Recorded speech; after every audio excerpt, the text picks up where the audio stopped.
Our Father, who art in heaven, hallowed be thy name. Thy kingdom come, thy will be done on earth as it is in heaven.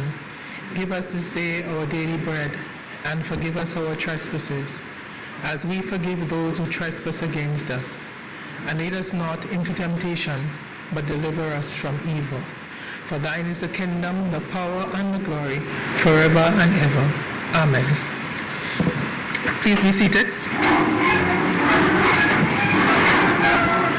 Honorable Roosevelt Skerritt, Prime Minister of the Commonwealth of Dominica, Honorable Members of Cabinet, Honorable Levi Peter, Attorney General, Observers, Justice Amrafael Musaga, Ms. Meline Glynn, Mr. Dwight Lay, Ms. Karine Prevost, Secretary to the Cabinet, Permanent Secretaries, Dr. Kenneth Daru, Special Envoy in the Office of the Prime Minister with responsibility for electoral modernization, representatives of the various faith-based organizations and churches, trade unions, media houses, business associations, sports associations, youth-based organizations, NGOs and other groups and associations, all other invited guests, greetings and good evening. I am pleased to welcome all of you to the second week of consultations organized by the government to discuss the report presented by Sir Dennis in respect of electoral reform or electoral modernization. This evening, we are meeting with churches, trade unions, associations representing women, the elderly, and persons with disabilities, the media, sports associations, NGOs, and other groups and business associations. It is important to state, and this has been stated before, that the report to be discussed this evening is not the government's report, but that of Sir Dennis, and in fact the government has not yet shared its views on the report. Notwithstanding the fact that Sir Dennis was engaged by the government, his entire assignment was managed by the Electoral Commission. Sir Dennis held various stakeholder engagements, conducted a survey which was open to everyone, received submissions, and met numerous times with the Electoral Commission in formulating the report. He also had extensive discussions with the Electoral Commission on the proposed draft legislation. He is on record as saying that his report is independent and was conducted without fear or favor. The report of Sir Dennis, which is in two parts, was received by the government in June and was made available to the general public within a few days of having received it. Some of you who are here this evening were presented with hard copies, and the soft copies have been made available on the government website from June.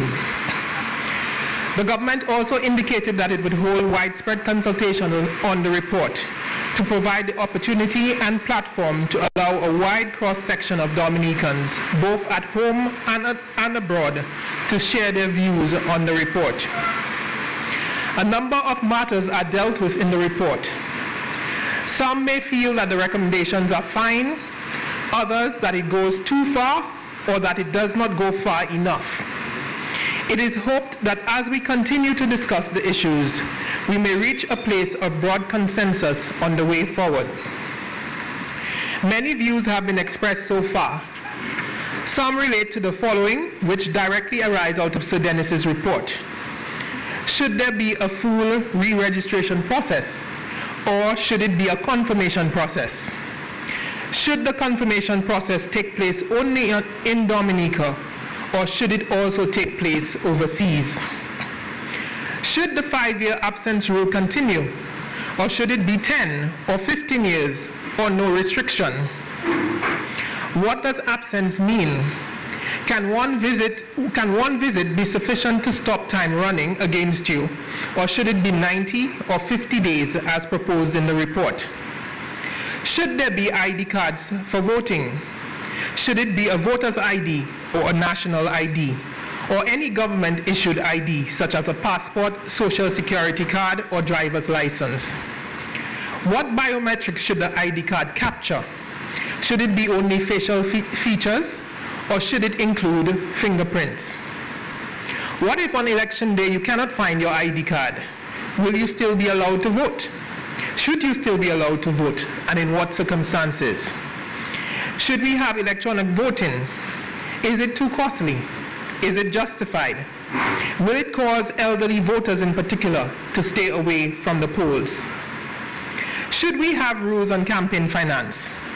Is what is proposed adequate, or could it disadvantage independent candidates and political parties? Should the structure of the Electoral Commission be changed? Should there be equal access to state media? Should there also be equal access to private media? Should we delve into matters now that require constitutional amendments? These are just some of the issues. Hopefully the discussion this evening will address these and other issues and will help bring us closer to an agreed position.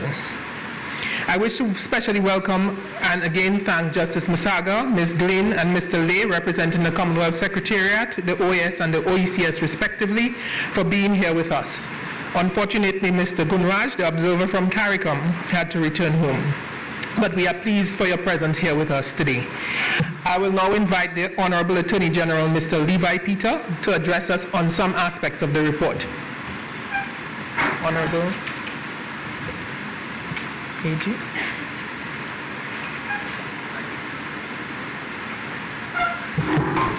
Thank you, Madam Chairperson, Honorable Prime Minister, Cabinet colleagues,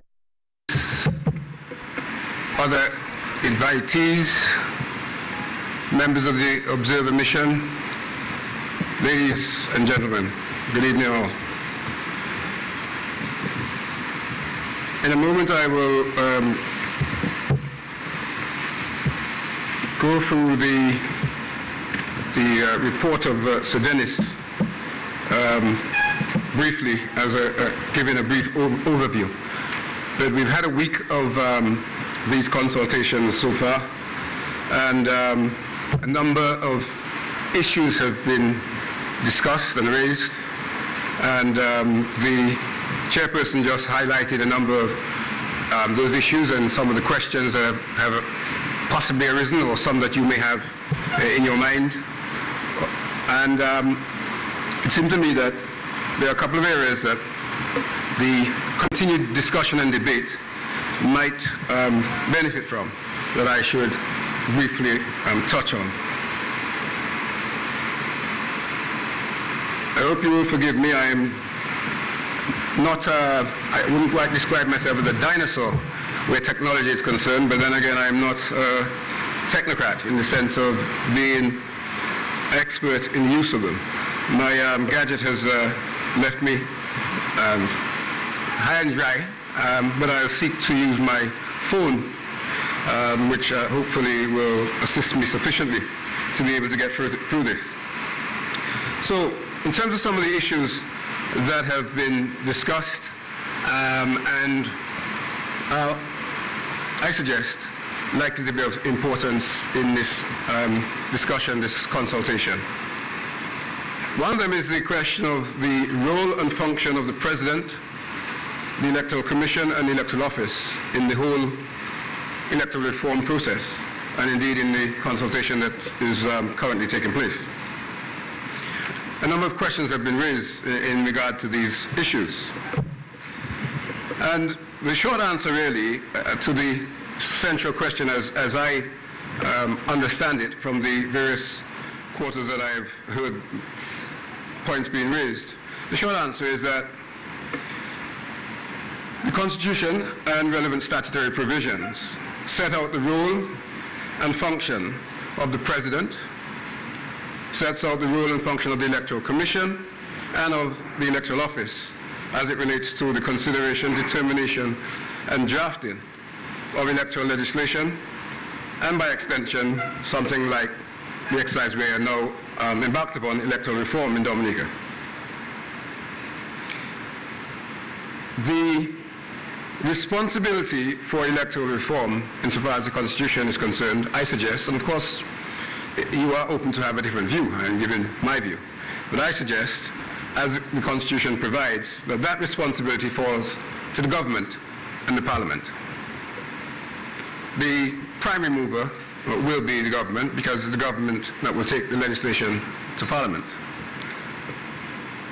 So what does the Constitution say in relation to the President as it relates to the matter we're now concerned with? Section 18, Section 49 and Section 51 of the Constitution provide the primary source of authority for the actions and involvement of the President in relation to electoral reform, I suggest. Section 18 says as follows, and obviously I'm not reading the entirety, I am reading what I suggest is material to this issue. Subsection 2, the President shall have such functions as are prescribed by this Constitution and such additional functions, open brackets, if any, close brackets, as may be prescribed by Parliament. What does Section 49 say? Section 49, so far as material to this issue, states as follows. 49 subsection 1, the power of Parliament to make laws shall be exercised by bills passed by the House and assented to by the President. Subsection 2, when a bill is submitted to the President for assent, he shall signify that he assents. And subsection 3, when the President assents to a bill that has been submitted to him, the bill shall become law, and the President shall thereupon cause it to be published in the official gazette as law. You'll see from those provisions that the President has no formal public role in the initiation, choice, or any other issue with respect to the electoral legislation or electoral reform, other than as is provided to him in the sections that I just read, and the additional section, which is Section 51 of the Constitution.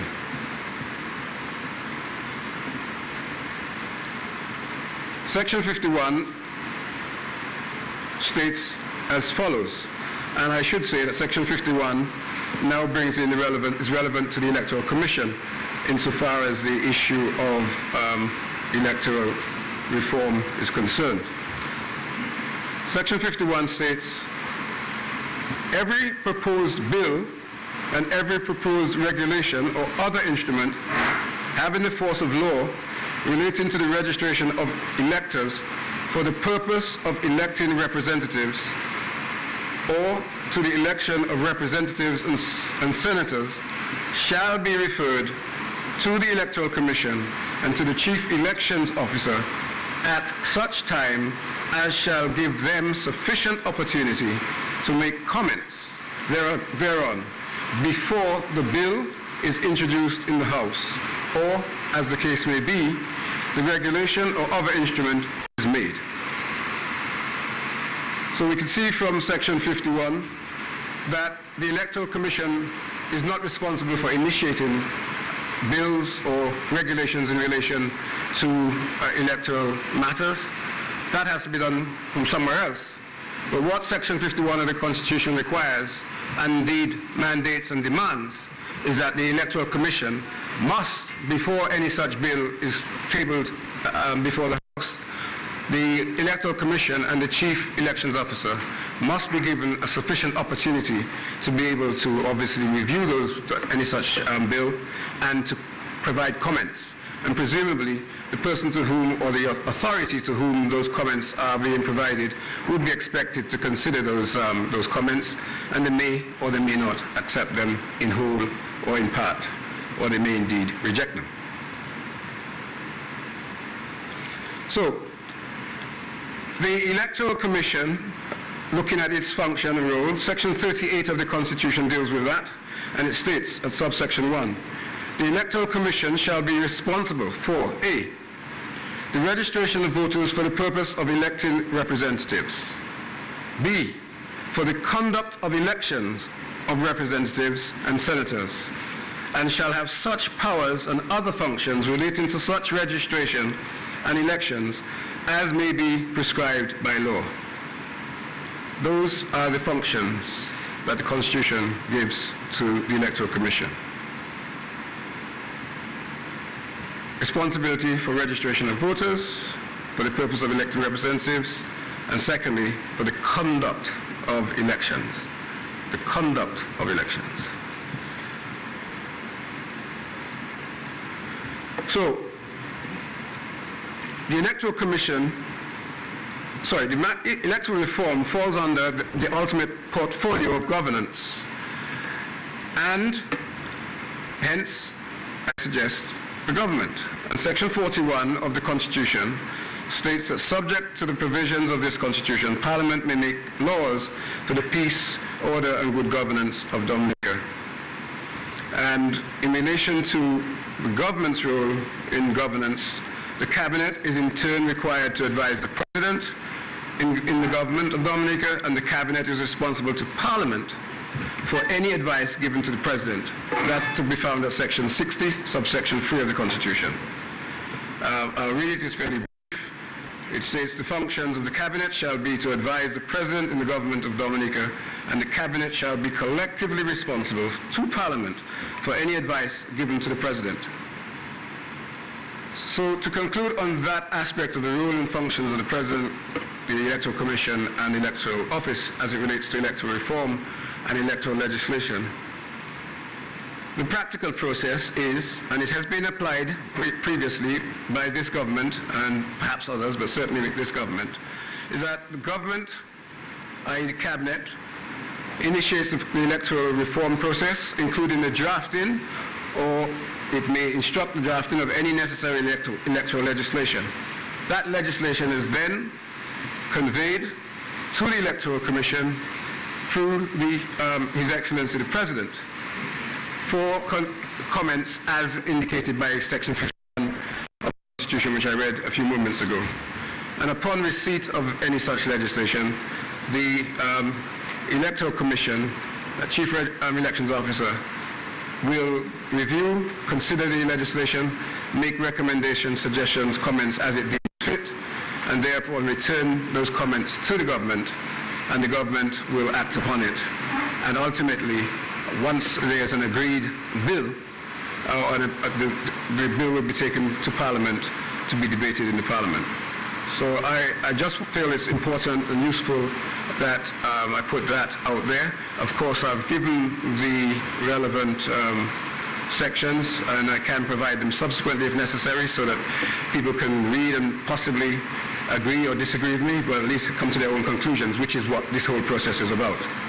The second element that I think is of some significance is the issue of residence, and perhaps more particularly as it relates to the issue of absence from Dominica, which is provided for in Section 7C of the existing Registration of Electors Act, and its provision is made for it in the draft that Sir Dennis has provided in Clause 12 of that draft. In the existing provision, it provides that a person is entitled to remain on the Register of Electors provided he or she has not been out of Dominica for in excess of 5 years. Sir Dennis's proposal is that there should be inserted into that a requirement that a person would have to spend. Sir Dennis's primary recommendation is 90 days, and his alternative is 50 days in the event that people might think that 90 is too long. So 90/50 days is Sir Dennis's proposal. But the important cutoff point, if you will, is 5 years absence from Dominica. Now, in an earlier session, I referred to a Canadian case, which I did not elaborate upon, but I will not go into the case in detail, but again, for information, the basic details of that case, I think, are relevant. The Canadian constitutional position and the Canadian position in relation to its electoral process and its laws mirrored and indeed was identical to ours, to our Section 7C, provided that, well, virtually identical. There's some words slightly different, but essentially it provided that a Canadian elector, a person who was on the register in Canada, but spent more than 5 years out of Canada, would not be entitled to remain on the register. That was challenged by two Canadian citizens who had been out of Canada for an extended period of time. In the case of one, some 20 years or so. And the case is, for those who wish to take it, the case is Gillian Frank, Gillian with a G, and Jamie de Jong, which is D-U-O-N-G, against the Attorney General of Canada and others. And it's found or cited at 2019 Supreme Court of Canada at page 1. Now, the significance of that case, I suggest, is that it indicated that in another Commonwealth jurisdiction, which had exactly the same provision that we have, insofar as the 5-year absence rule, the Canadian court held that that was an unconstitutional provision insofar as the Canadian situation is concerned. All of the arguments that are ventilated here were ventilated, and anybody who chooses to read the case will see so. Issue of whether people were paying taxes in Canada, whether they had been out and they were not interested, whether the laws that were passed by the Canadian government were impacting them. All of those arguments were exercised. But the court eventually held, and that was the Supreme Court, on an appeal from the decision of the Court of Appeal. The Court of Appeal had held that the 5-year provision was indeed constitutional and appropriate, wasn't excessive, but the Supreme Court overruled the Court of Appeal and reinstated the decision of the first instance judge who had held that it was unconstitutional. I should also say for completeness that there were 2 of the judges dissented and held the view that the 5-year absence rule was not unconstitutional. So just for completeness, I add that. But the decision of the court was that, of the majority of the court, and what stands, and it is the law of Canada today, is that the 5-year absence rule was unconstitutional. Some of the things that the court said, and I'm just to say briefly, is this. For example, many non-resident citizens maintain deep and abiding connections to the country through family, visits, paying taxes, etc. And it said also that any salutary effects of ensuring electoral fairness are clearly outweighed by the deleterious effects of disenfranchising non-resident citizens who are abroad for more than for 5 years or more. And it went on to say, among other things, the disenfranchisement of long-term non-resident citizens not only denies them a fundamental democratic right, but also comes at the expense of their self-worth and their dignity. Now, interestingly, in Dominica, we have a provision in the Constitution, Section 33, subsection 2, which provides that every Commonwealth citizen of the age of 18 years upwards who possesses such qualifications relating to residence or domicile, and that's an important thing because it's not being mentioned in our discussion so far, the domicile aspect of it, in Dominica, as Parliament may prescribe, so shall, unless he obviously or she is disqualified by Parliament from registration as a voter for the purposes of electing representatives, be entitled to be registered as such a voter. And similarly, every person who is registered, and here it doesn't talk about citizenship at all, it just says every person, and that's at 2B, who is registered as aforesaid in any constituency shall, unless he is disqualified by Parliament from voting in that constituency in any election of representatives, be entitled so to vote. Now, there's a distinction, I suggest, between the requirement for residence for registration and the sub 2B, which simply deals with a person who is registered being entitled to exercise the franchise that that registration brings with it.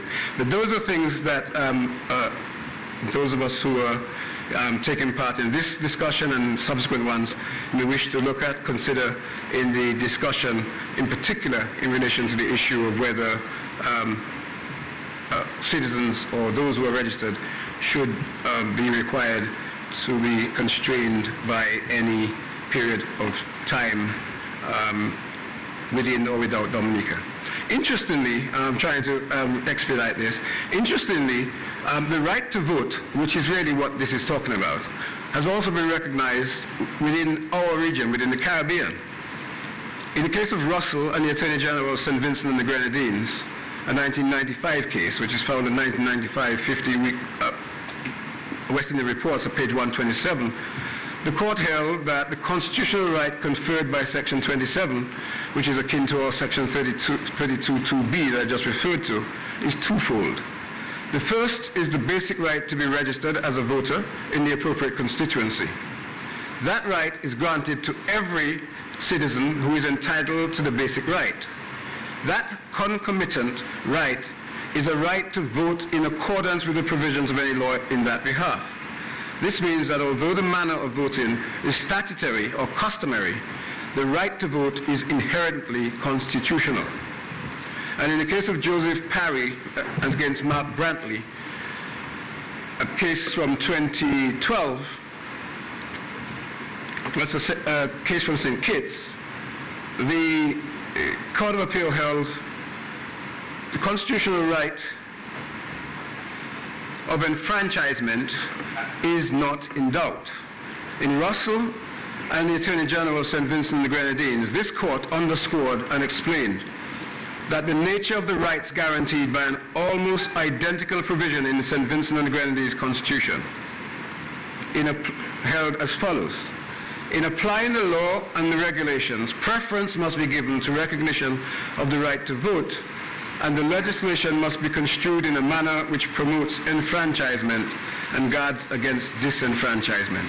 So those factors in relation to the issue of the right to vote is that, of course, legislation has to take into consideration a balancing act as to what guards against, or what works to promote the proper functioning of the system, of the electoral process and so on, but also at the same time guards against disenfranchisement.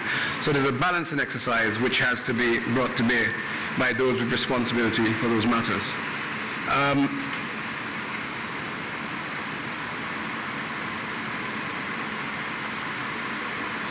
In respect to the issue of virtual constituencies, which has been discussed in these, I think really all I probably need to say is that as a discussion point, it's probably an interesting discussion point, but from a practical perspective, from where I stand, the Constitution doesn't provide for it.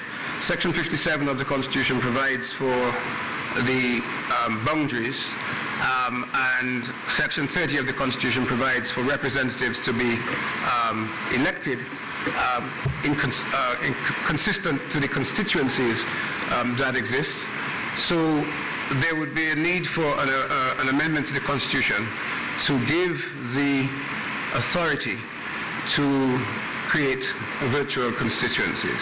So as an informal process, it seems to me, as I understand the law, the virtual constituencies could be something informal that could operate. But as part of a formal process of legislation, at the current time, with the Constitution as it stands, I do not see that that is provided for. And Section 30 and 33 of the Constitution, which links the constituencies with the number of representatives, has an impact on that. I think I'll pause there in relation to some of the matters that I felt needed some legal reference, and simply now move to the a brief overview of Sir Dennis's report. As you heard earlier from the chairperson, Sir Dennis's report is in two phases. What I'm saying here is not intended to be any commentary of authority or being definitive as far as the report is concerned. I'm just seeking to highlight a couple of areas that you may find interesting or indeed important. So Dennis indicated that phase one of his report was focused on cleansing of the list. That is an issue that we have been grappling with in Dominica for a number of years. I think most of us have agreed that the lists as they exist have a number of people on them that ought not to be there for one reason or another. They're deceased or for some other reason, and of course they have to be removed. What I ought to say, because I don't think I've heard it raised in any of the discussions so far, is that provision is made in the existing law and also is proposed in the draft that Sir Dennis has put forward as to how the list can be and should be cleaned. And the Electoral Office has a significant role in that. For example, it is the Electoral Office, the Chief Elections Officer and the staff of the office, who would be required to remove the names of deceased persons. And as it stands at the moment, I think every quarter the registry conveys to the elections office the names of people who have been recorded as deceased. And one of the, if not the main purpose for that, is to enable those names to be removed from the register.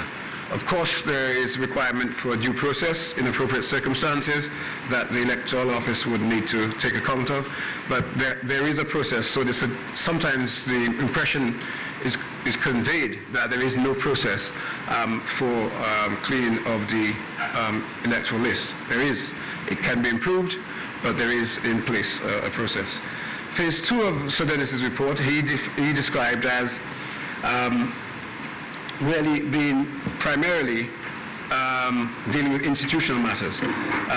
One, electoral process, which he cited as the issue of access to the media and campaign financing. The second is the Electoral Commission, which he proposed a series of interventions or innovations, including changes to its composition, its financial autonomy, its staffing autonomy, appointment of committees, and so forth. And the third is 4 draft bills that Sir Dennis submitted with his Phase 2, which is the House of Assembly Elections Act 2023, the House of Assembly Elections Regulations 2023, the Electoral Commission Bill 2023, and the House of Assembly Elections Petitions Rules 2023. I'm not going to go into those, but as would be clear, the House of Assembly Elections Bill is intended to replace the existing House of Assembly Elections Act.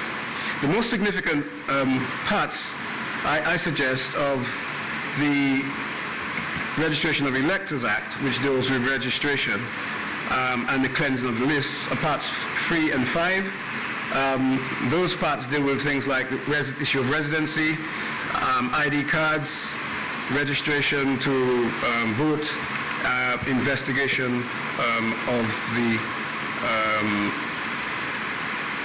people who are on the register or who are seeking to get on the register, as well as the confirmation of persons on the register. So people who are already registered and wish to remain on the register, the draft proposes that within a stated period after the Registration of Electors Act would have been enacted, that the Electoral Commission should declare a confirmation period. That period that so let me rephrase it. So the draft proposes that within 30 days of the enactment of the legislation, the Commission would declare a confirmation period. And it proposes that that confirmation period would, in the first instance, be somewhere in the region of 6 months, and that the Commission would be empowered, if it felt it appropriate to do so, to extend that period by a further 3 months, a maximum further period of 3 months to 9 months. So the maximum that the confirmation period could be under the proposal would be 9 months. And during that period, any person whose name is actually on the list at the date of enactment of the legislation would be entitled to present themselves and satisfy the Chief Elections Officer and electoral officials that they were entitled to be confirmed, and the process is set out for doing that. And once they had done that, they would be confirmed on the register of electors and would gain all the benefits that go with that, which would include, if an identification card had been agreed upon and was part of the legislation, the receipt of an identification card. So that's the phase 1. What I suggest is significant really in relation to that.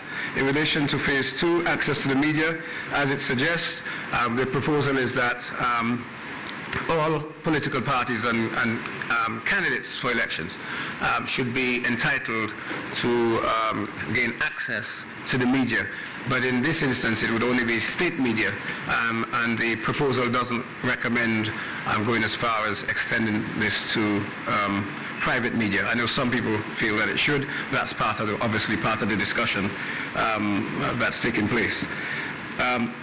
Phase 2 also proposed that electronic voting system an electronic voting system be introduced, but it recognized that there were some challenges to doing so at the current time, and proposed that that would occur or should occur as soon as it was possible to do so. And Part 5 dealt with or deals with campaign financing. There are a number of issues raised in relation to campaign financing. Essentially, as the name suggests, so Dennis proposes that there should be an upper limit on the amount that could be spent by political parties during a political campaign. It also suggests that there should be an upper limit on the amount that could be contributed. It also suggests or proposes that contributions should be restricted or not permissible from certain sources, for example, foreign sources and a number of others. If you've read the report, you will probably have seen them and have your own views on those issues. And that really, maybe the final thing that I should add is that the Phase 2 also provides for a number of offences. One of those is so clause 57(3) proposes a maximum fine of 12 months imprisonment, up to clause 70, which proposes a $10,000 fine or 12 months imprisonment. So there is proviso for offences and for consequences for those offences. Now, it may well be that the view of those who are participating in the consultation process is that those offences should be less stringent or more stringent. Those things are open to comments from you, if you so choose. And finally, the Electoral Commission. So Dennis proposed that, as I indicated earlier, that a new piece of legislation should be introduced, specifically providing for and expressly providing for the Electoral Commission and its establishment under that provision, and providing for financial autonomy and the other issues and matters that I have referred to. In summary, that is my potted overview of Sir Dennis's report. Thank you very much indeed.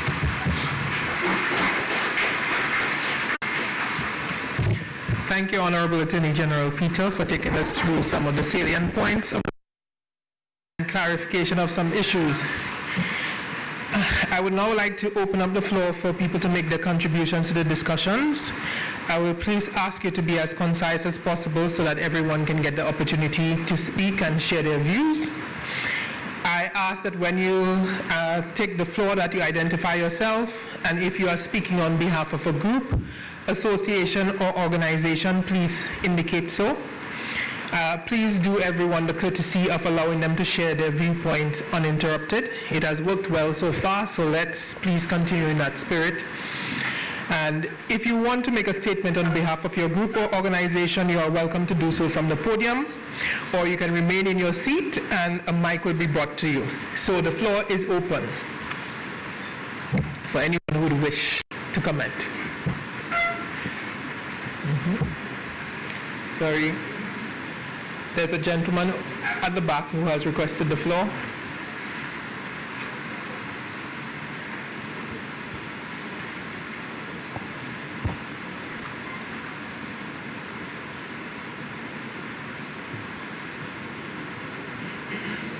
You have a mic, so you can stay from here if you wish, or you would like to use the podium.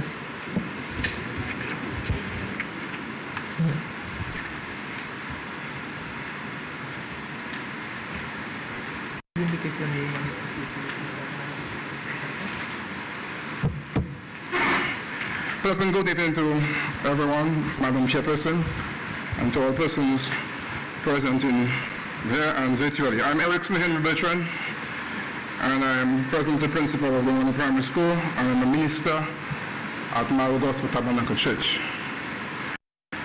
Protocol having been properly established, I want to first of all say thanks to Sir Dennis, the distinguished mind, for giving us a working document, a template for electoral reform. A one-man commission is a very challenging task, since all intelligence dwells in the Heavenly Father.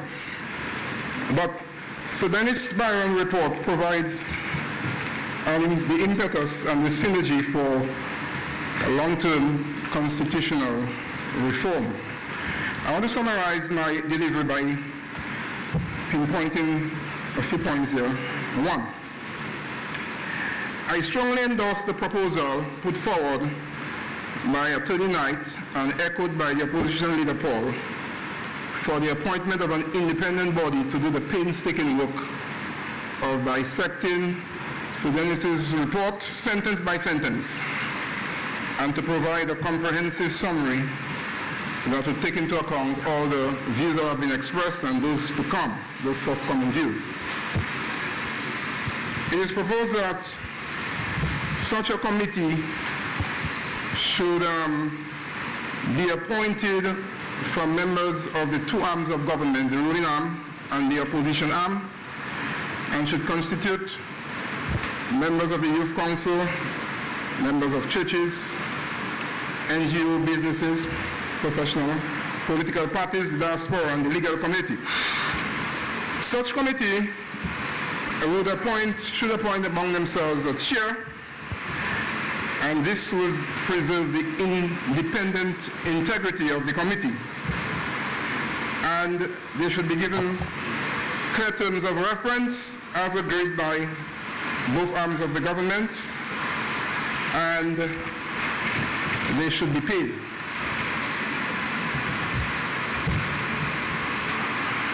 The second matter,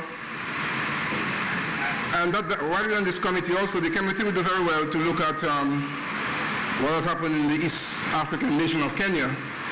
After years of strife and bloodshed and anarchy, they have come up with a very good document. And so there are many lessons to be learned here. Secondly, this matter of disenfranchisement, I do not think that any Dominican person, born Dominican, should be removed from the list. The battle for universal adult suffrage was too costly for us to go about erasing and adding names to persons who may probably not be in the country for whatever number of years. The electoral register is a sacred register, and I think only the names of deceased persons should be struck out without discussions. One thing on that register we should say is that we have a large number of economic citizens, and I think that clear stipulation should be made as to the voting rights of these citizens. They should not be totally eliminated from the process, but I don't think that economic citizens can have the same right as naturally born Dominican citizens. The second matter has to do with the issue of campaign financing. Campaign financing is a very intricate matter, and I think there should be no cap on campaign financing. Every political party should plead, should beg, should raise funds, whatever legal manner money can be raised to fund your campaign.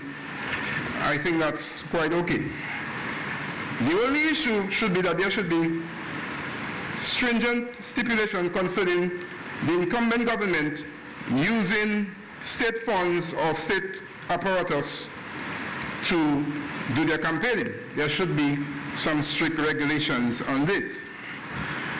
On the matter of special voter ID, I think that's just an unnecessary cost. An updated national passport should suffice more than that. The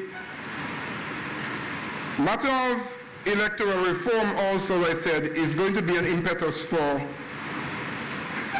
constitutional change. And I think it is time to think about a fixed election date and a 4-year electoral cycle. That 5-year business just increases anxiety, impatience, it increases unease in the country, and this is not necessary with all the turmoil that we already have. Also, there should be no more than 2 terms for a sitting prime minister. Human nature being what it is, ease, complacency, pride, politicoritis sets in after 10 years. Even in the natural scope of things, everyone needs a sabbatical after 10 years of endeavor. And finally, we should review the office of the presidency. Have a look at the executive presidency, and have a look at the numerous levels of checks and balances in the political system of the US to ensure that there can be free and fair elections. So in conclusion, may God's divine grace be outpoured on this electoral reform process. May the next generation of Dominicans rise up and call us blessed. May they, as we hand unto them a heritage, an inheritance of free, fair, engaging, and peaceful elections. May our democracy be a model for the Caribbean and the wider world. God bless this process. Amen.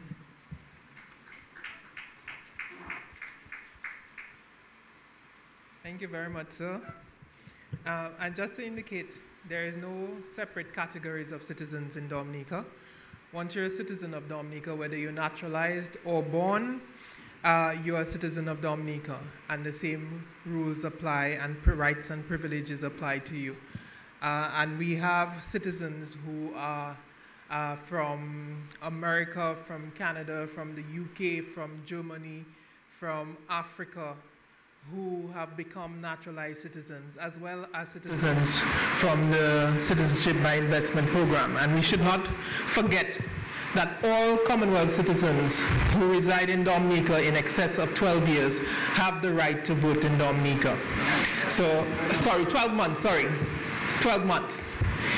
Sorry, so the, please, can we have the mic over? Thank you.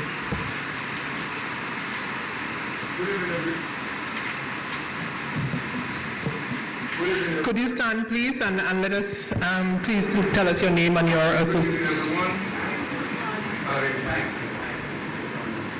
Yeah, good evening, everybody. I am not one who adopt the practice that protocol has been observed, but I recognize the number of distinguished guests this evening. So that is an exception that I will do. My name is Thomas Slater, and I'm the General Secretary of the Dominica Public Service Union. So my contribution this evening is on behalf of that organization. I want to start by saying that the cleansing of the voters list, I believe, is very important.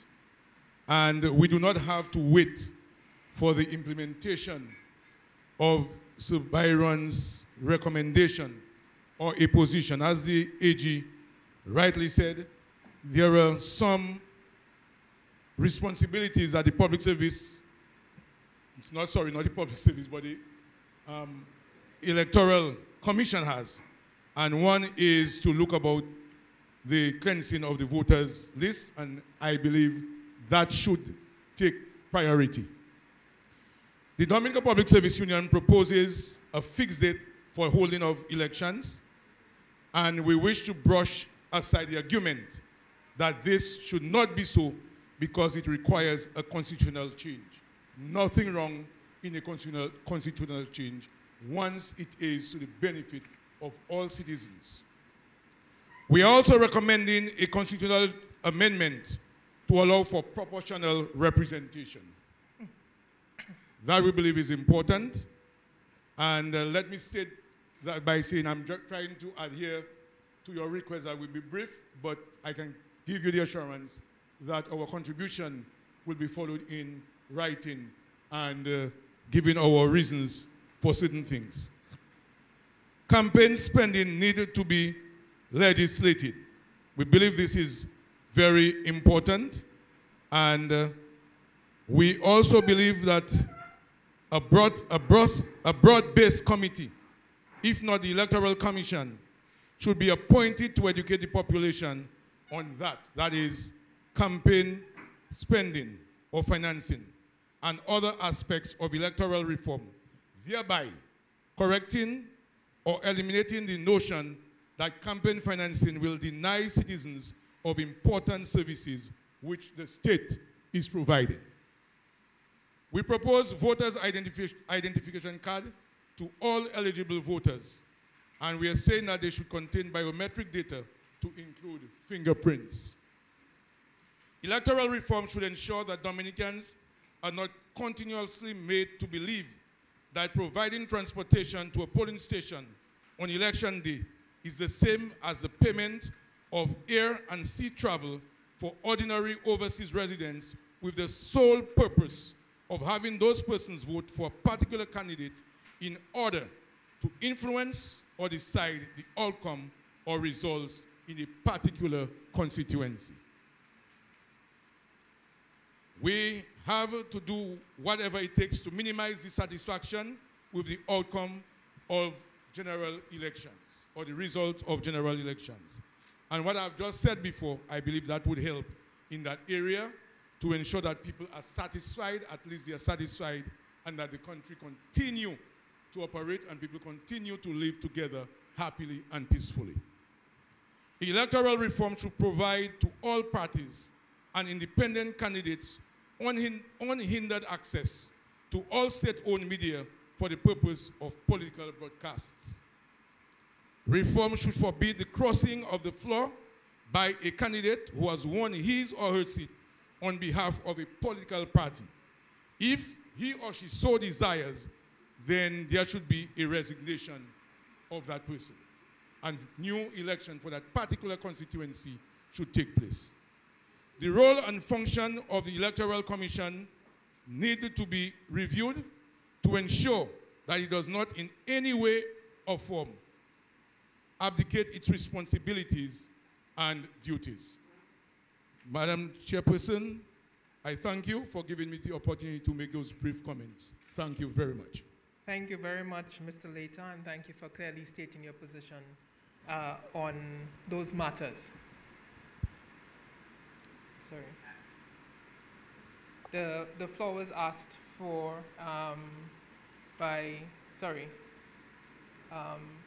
sorry, can I see the hands again, please? I'm seeing over here and then on this side. So please. Yes. Can you bring the mic?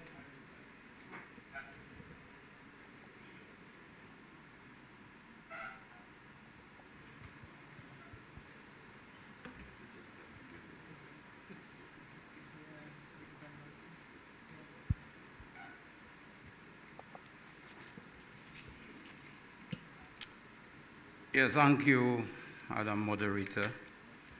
Good evening, ladies and gentlemen. Protocol has been established. I'm Washburn Coffee. I represent the Concerned Citizens Movement. I'm there in the capacity as president of the Concerned Citizens Movement. Protocol has been established, but let me also recognize members of the head table. It's my understanding that we have visiting consultants from the CARICOM Secretariat, OAS, Commonwealth. So let me also recognize their presence as our guests. Let me thank the organizers for this consultative process that allows CCM to participate and to make this presentation. I welcome this opportunity as president of the CCM to make the following presentation as part of this consultative process on electoral reform. The CCM is a civil society organization whose aims and objectives, mission and vision are to stand as a defender of our country, upholding its democratic principles, to be the voice of the voiceless and to be championing the cause for justice without fear or favor, and to ensure that Dominica remains a democratic country, irrespective of age, gender, social status, or political affiliation. We are champions and watchdogs for constitutional rights, human rights, freedom of expression, social justice, rule of law, accountability and transparency, and good governance, etc., etc. Given such background, our programs and activities are critical and significant to upholding the democratic process and its supportive democratic institutions in the Commonwealth of Dominica. We have a significant profile in the community. We host a weekly radio program on Q95. And as a result, we were therefore a bit concerned that because of such profile, we were not recognized to be officially handed the official copies of the Byron report and to be invited here. However, we are here, and that's good enough. Throughout CCM's existence, we are focused on the need for electoral reform as a major focus to realize free and fair elections in Dominica. Let me punctuate my presentation to make a few critical observations that are of concern to CCM before I make some of our recommendations on aspects of the proposed draft legislation. Concern has been expressed as to the legitimacy of this consultation as organized. In so doing, we question the lead role taken by government in this exercise rather than the Electoral Commission, which is charged with the constitutional responsibility of this process and which has been conspicuously absent by their absolute silence.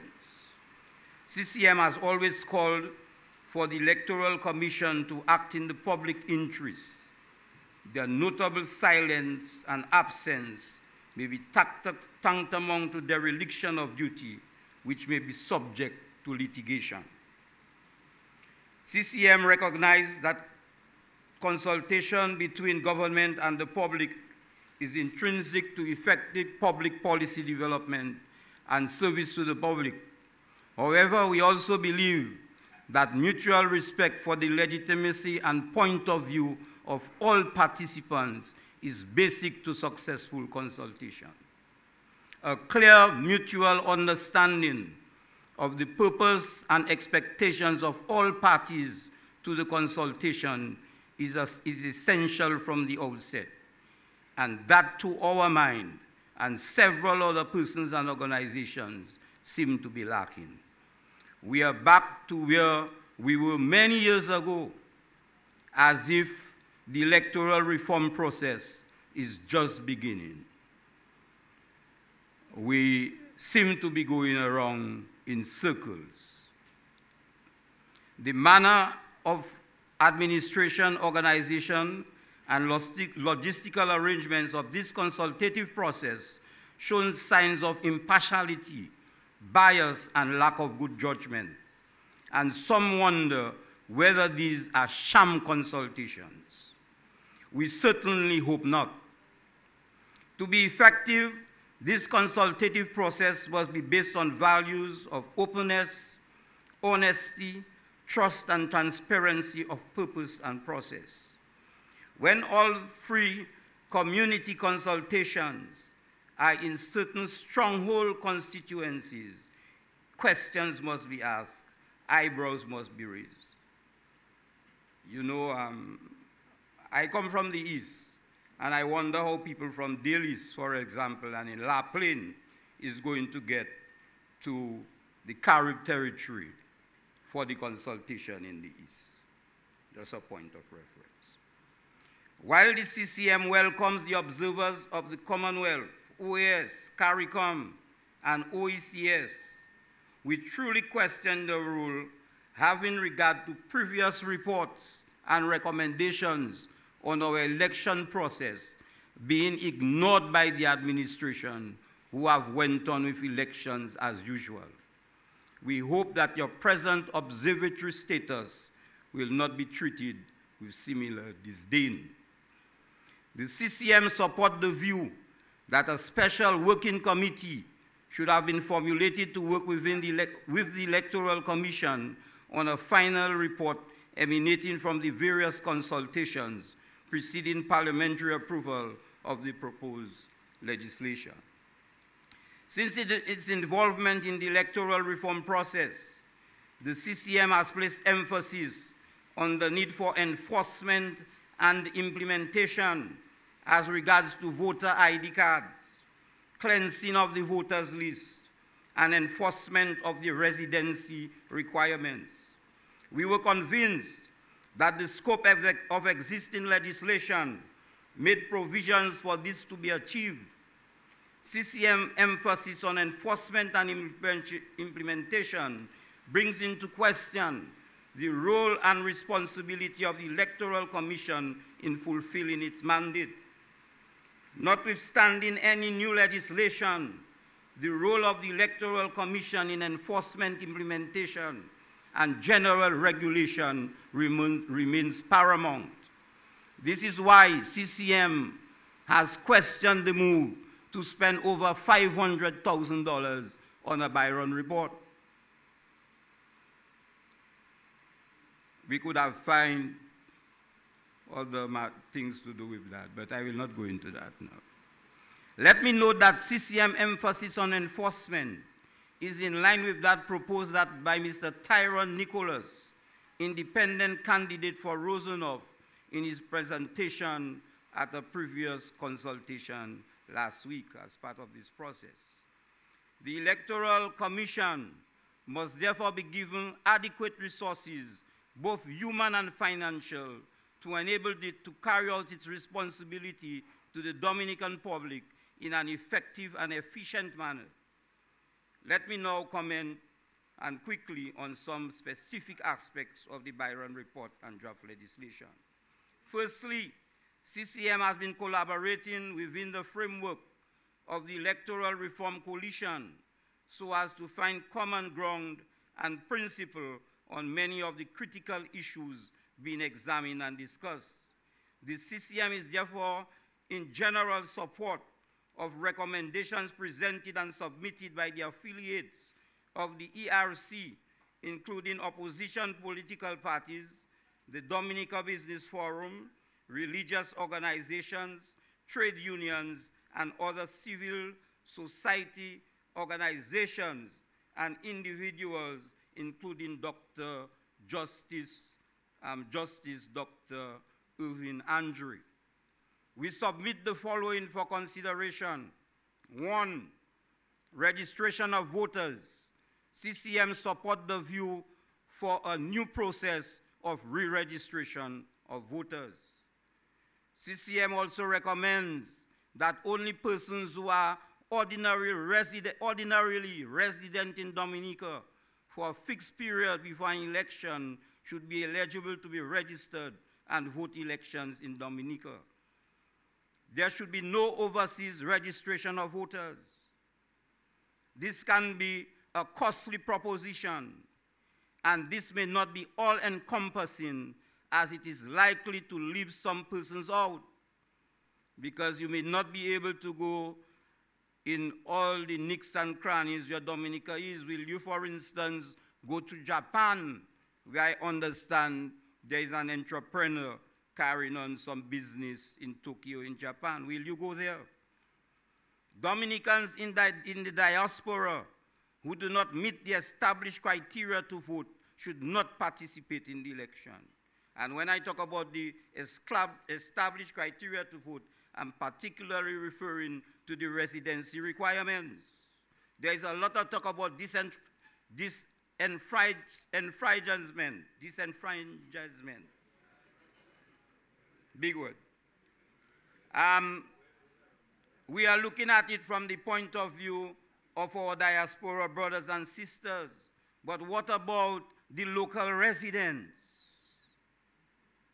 Where we have a lot of small communities and where the margin of victory in elections could be very small. I would like, as I speak on that, to reference an out-of-country voting report, a brief overview by Peter Urban, Ben Gouldsworth, and Aisha Shajat, April 2012. Just briefly, it says here, out-of-country voting is incredibly complex and challenging for election management bodies. Before a nation decides to enfranchise its diaspora, it needs to carefully consider the potential political implications of diaspora voting. This is especially the case when a nation has a large diaspora population compared to the domestic population. In such cases, the diaspora can have a more substantial influence in the electoral result. We don't want to disenfranchise our Dominican brothers and sisters, but if there is a law and there are conditions, we have to respect that. CCM support voter ID cards with biometric data and fingerprinting.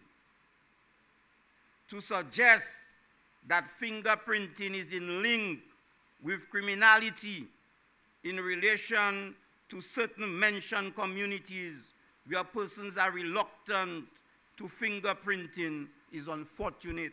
This was mentioned in one of the consultations here by a senior minister of government. We want fixed date for general elections and fixed term of limits for the Prime Minister. We have recognized that this will necessitate constitutional changes, but if we are talking about real electoral modernization, that is the modernization we must seek to put in the system, brothers and sisters. We welcome legislation on campaign finance, and this should not be unnecessarily procrastinated based on remarks I heard by the Prime Minister in a previous consultation. Equal access to both state and privately owned media, fixed limits on campaign finance expenditure. We welcome the capping on campaign finance expenditure. We are not leaving out everything. We are welcoming some of the stuff that is in there.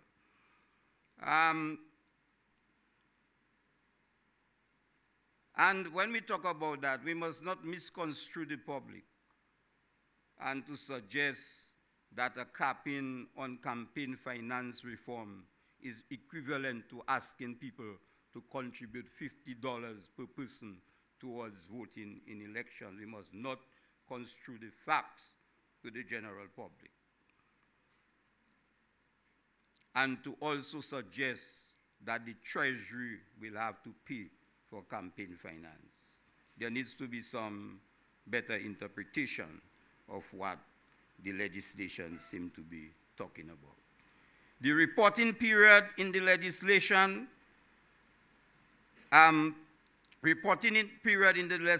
should precede and include the stipulated campaign period in the draft legislation. The requirements for audit, again, I heard comments to suggest that audit expenditure may be costly to political parties. But political parties are not unlike other organizations and should stand the test for good governance. And the audit is a requirement of is a principle of good governance.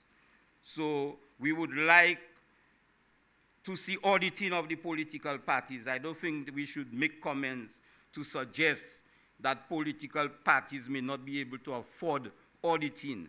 When you can pay for one show of $100,000, or you can pay maybe $10,000, $20,000 for an audit. So to try to run away, and political parties are a major organization in a country, and they should stand the test just like private and other non-profit organizations, period. Number 14, limits should be placed on campaign contributions. Definition on bribery should include paying for air and sea travel and other costs for the express purpose of voting for a preferred candidate. We call for the expansion of membership of the Electoral Commission to include independent representatives from the bar, private sector, trade unions, etc. This we feel will put a check on politicalization of the Electoral Commission. We look forward to where legislation can be put for national debates of heads of political parties. This is all part to create a level playing field, and we need a level playing field. That is what all this consultative reform should be all about.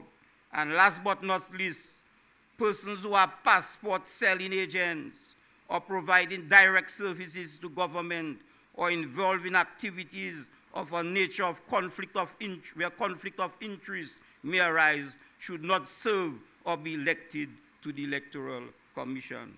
In closing, let me say it is CCM expectation that the foregone presentation will enhance and strengthen the process of electoral reform and form part of the final documentation of electoral legislation in the Commonwealth of Dominica. CCM hope that the final result is sooner rather than later. Thank you very much.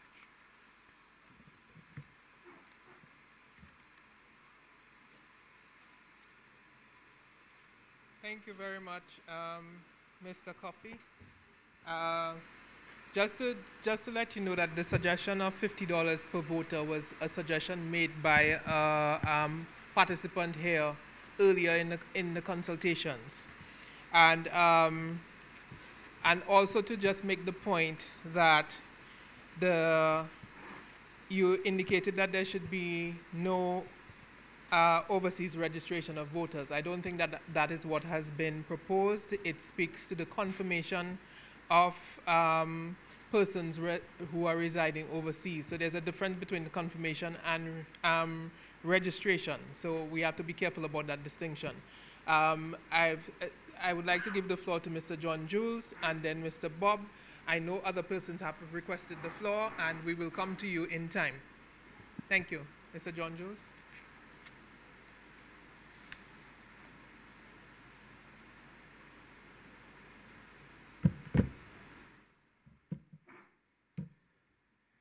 Good evening to all.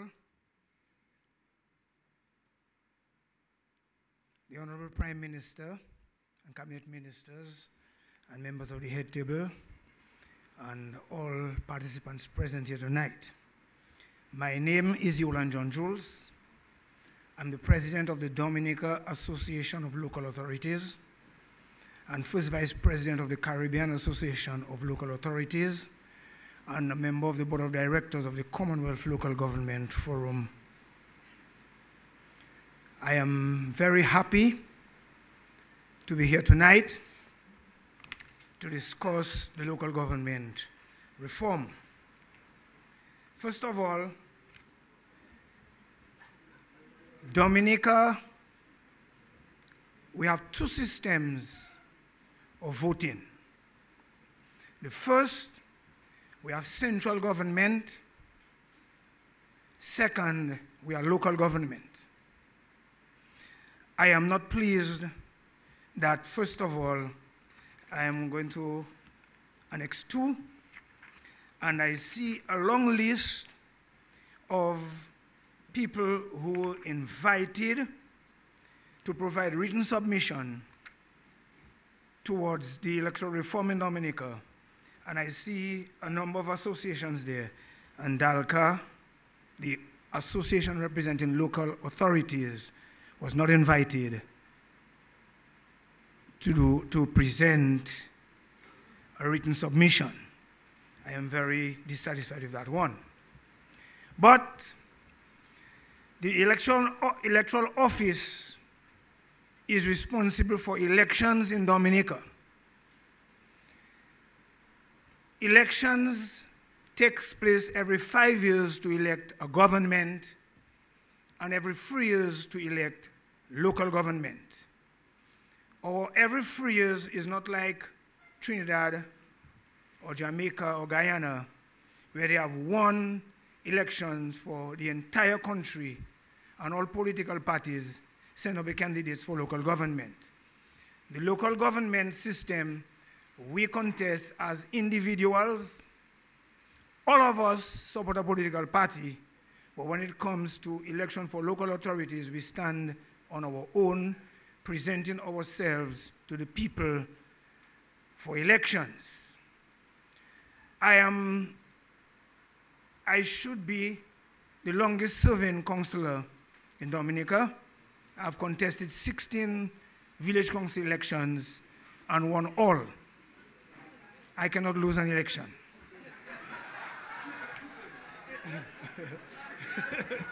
Okay. First of all, I am not reading any writing. I'm going to speak. And I will be brief. Well, I'm also a preacher, so I can preach long or I can preach short. First of all, voter ID cards. I cannot see the use for a card only to vote every 5 years. When we have our social security card, we have our driver's license, some people have farmer's card, some people have fisherman card, we have our passport, we have our birth paper that we were born in Dominica. Secondly, I am listening to all the sessions, and I think a Dominican is a Dominican wherever you live in the world. You were born in Dominica, you have a birth certificate saying that you were born in Dominica. I cannot see the reason why if a Dominican spends 5 years or more overseas, they should take off their name from the voter's card. Well, take their birth certificate also away from them because they have no more rights in Dominica. I believe that any Dominican who has registered at the age of 18 to vote, whether for central or local government, should have the right, whether they are living in Jupiter, Mars, England, wherever they are living, and they step their foot on Dominica, even if it's on election day, they have a right to vote because they were registered. I cannot understand what they're talking about cleaning the voters list. Cleaning the voters list, you clean the voters list of people that's dead. They cannot be here. I even heard some people saying that they saw dead people voting. I cannot see a dead person because when you put them underground, you can see them again. So I was wondering how they see dead people voting. So as the president of the local authorities, I would like to say that we would like to be included to give our input because we sat together and we did the local government reform, which have to do with voting, who can contest on elections, and many other avenues that have to do with local government. So the local government reform, I think we should bring it in to this reform and just have one big thing because the local government reform is very powerful. If you go through it, I think it's with some with cabinet or with the minister still, but since 2012, it was presented. So I, as the president of the association, I would like to see it come into this reform to make the thing look nicer. Okay, so I listened carefully and I heard 2 terms for a prime minister. I can never support that. I grew up in politics. I grew up on the political platform. I voted 10 times in my life, 5 times for the Freedom Party, 5 times for the Labour Party. No, I'm not ashamed to say that that's how it is. So I am saying elections are called in Dominica every 5 years. I saw here when they were putting that thing together, they left out they left out my beloved party, the Freedom Party. So I see they had the Dominica Labour Party, the United Workers' Party, and some other group, but the Freedom Party was not there. I think that was a lapse. So, my belief in the reform, you cannot limit a political leader or a prime minister how long to serve. An election is called, you come in the ring, you come there to either be beaten or to win. You win 5 times, you win 6 times, you are stronger. You cannot win, that is your problem. You cannot want to restrict. We are not in the American society. They quote America. You can't quote America in Dominica politics. America is 2 terms for a president. That is their system. We were under the Westminster system. We were never under an American system because we were never a colony of the USA. So elections is open in Dominica. I don't think we should limit any leader. If the people wants to reject the leader, that remains for the people. And if a Dominican lives anywhere in the world and they want to come to Dominica to vote, nobody should prevent them from coming here to cast their ballot. So the level playing field is when you come to the ring, you come prepared, you come ready. Whether you are financed or not, everybody should have their liberty to raise their funds for their campaign. If you cannot raise funds for your campaign, ça c'est affaire. If you can raise funds for your campaign, good for you. So the strongest person beat. I have never seen any elections in Dominica that was fraudulent or anybody stealing elections, because I have never seen any political party holding anybody at gunpoint and forcing them to vote for them. Everybody walked to the polling station at their own free will, and they select a political party of their choice, and they put their cross wherever they want. So if I win, I win.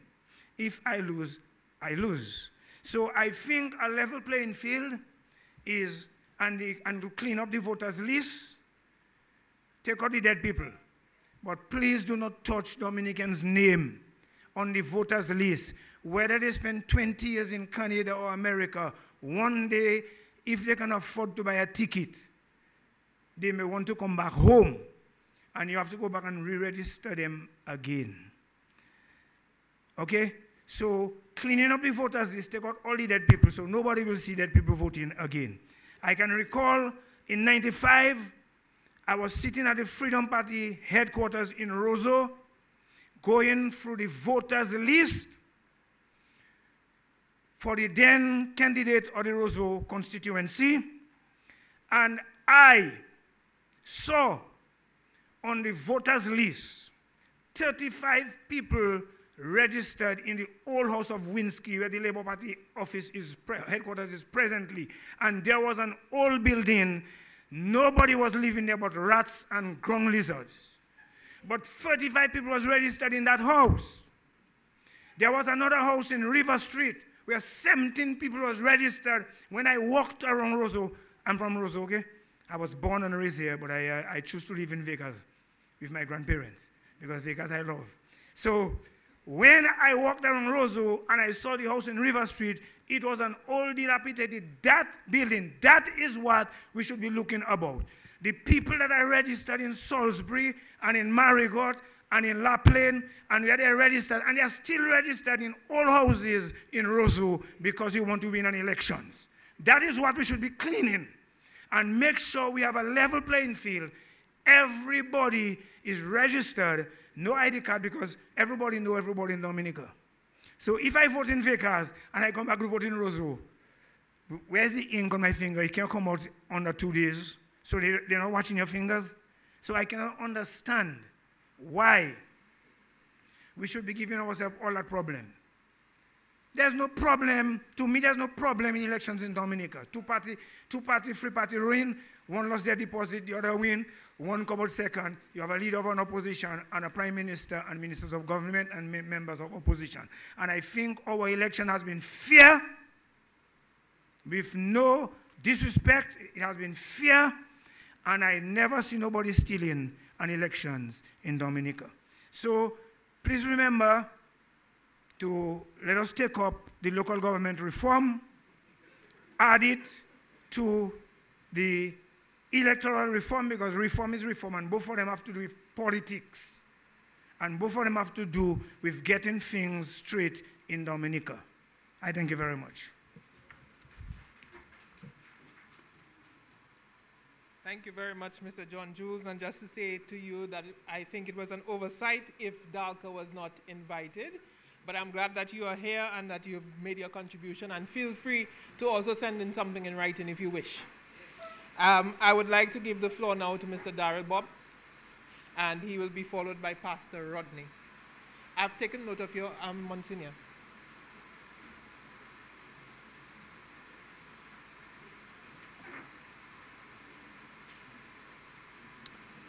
Thank you, Chair Lady. Honorable Prime Minister, Cabinet members, OAS, OECS, Commonwealth Secretariat, the media, Monsignor John Rhys, congratulations. Father Karam, Father Thomas, fellow Dominicans. My name is Darrell Bob. I'm the president of the Dominica Business Forum, and I'm here to present the final report and recommendations for the review of the draft electoral legislation in the Commonwealth of Dominica. The Dominica Business Forum, Inc. was established in December 2012 through a memorandum of understanding signed by 10 private sector organizations for the following purpose: establish a platform to strengthen the representation and articulation of the interests of the Dominica business community and matters connected thereto. Establish guidelines for collaborations between the parties in pursuing their respective mandates. As the consolidated mechanism, institution, think tank, and voice of the private sector on matters of micro and macro importance to business and civil society, and to exist alongside the respective members of associations. The Dominica Business Forum, Inc. is registered as a non-profit business organization under the Companies Act of the Commonwealth of Dominica. To achieve the overarching goals of free and fair elections that would preserve the Commonwealth of Dominica's constitutional right to choose its government, and even more importantly, to preserve the rule of law in Dominica, the Dominica Business Forum, Inc., in collaboration with the organizations and individuals who participated in the review process at the National Consultation on August 3rd, 2023, at which Sir Dennis Byron made a presentation, proposes the following. 1, the voters list should be cleansed annually, not merely of deceased persons, but also of anyone who has not been ordinarily resident in Dominica for at least 5 years. 2, unless otherwise provided, the right to vote is limited to a citizen of Dominica of 18 years or older who is ordinarily resident in Dominica at the time of the calling of an election. 3, for the purpose of this legislation, the definition of ordinary resident is as follows. Ordinary resident means a regular and habitual mode of life in Dominica, as opposed to a temporary sojourn, vacation, visit, or transitory presence. Does not include the provisions involving Commonwealth citizens, which remain unchanged. 4, there shall be no overseas registration of voters. However, confirmation of overseas voters should be done as on a thorough basis with the production of a government-issued identification card or passport by the voter. 5, the Electoral Commission shall have the authority to remove from the voters list the names of all persons who have not resided in Dominica for a minimum of 5 years. 6, Dominicans who are ordinary resident overseas, who are 18 years or older, can vote in 2 virtual constituencies to elect representatives who would represent the interests of Dominicans abroad. This provision would involve a constitutional change. 7, on the day of elections, it is an offense for an elections officer to ask a voter for his or her ballot before the voter places the ballot into a ballot box. 8, general elections shall be held on a fixed date every 5 years. The provisions would involve constitutional change. 9, the Constitution should provide for a hybrid system of first past to post and one of proportional representation as a counterweight against the concentration of and abuse of power by a prime minister and his or her party. A similar constitutional change was recommended by the Honorable Justice Telford George in his 1999 constitutional report. 10, there shall be fixed limits on campaign spending, not merely during a reporting period, but also during the 6-month period preceding such a period. Spending in each constituency by a candidate or political party is limited to $100 per person living in that constituency, subject to negotiations. 11, the breach of any provisions of the legislation governing elections in Dominica is punishable by a fine, custody, or, in appropriate circumstances, disqualification from contesting elections in the future. 12, all eligible voters in Dominica shall be issued voter identification cards. The voter identification cards shall contain biometric data including, but not limited to, fingerprints. 13, voting in more than one constituency by a voter during an election shall be an offense, punishable by a term of imprisonment. There is no mention in Sir Dennis's Byron's draft laws and regulations of this clause.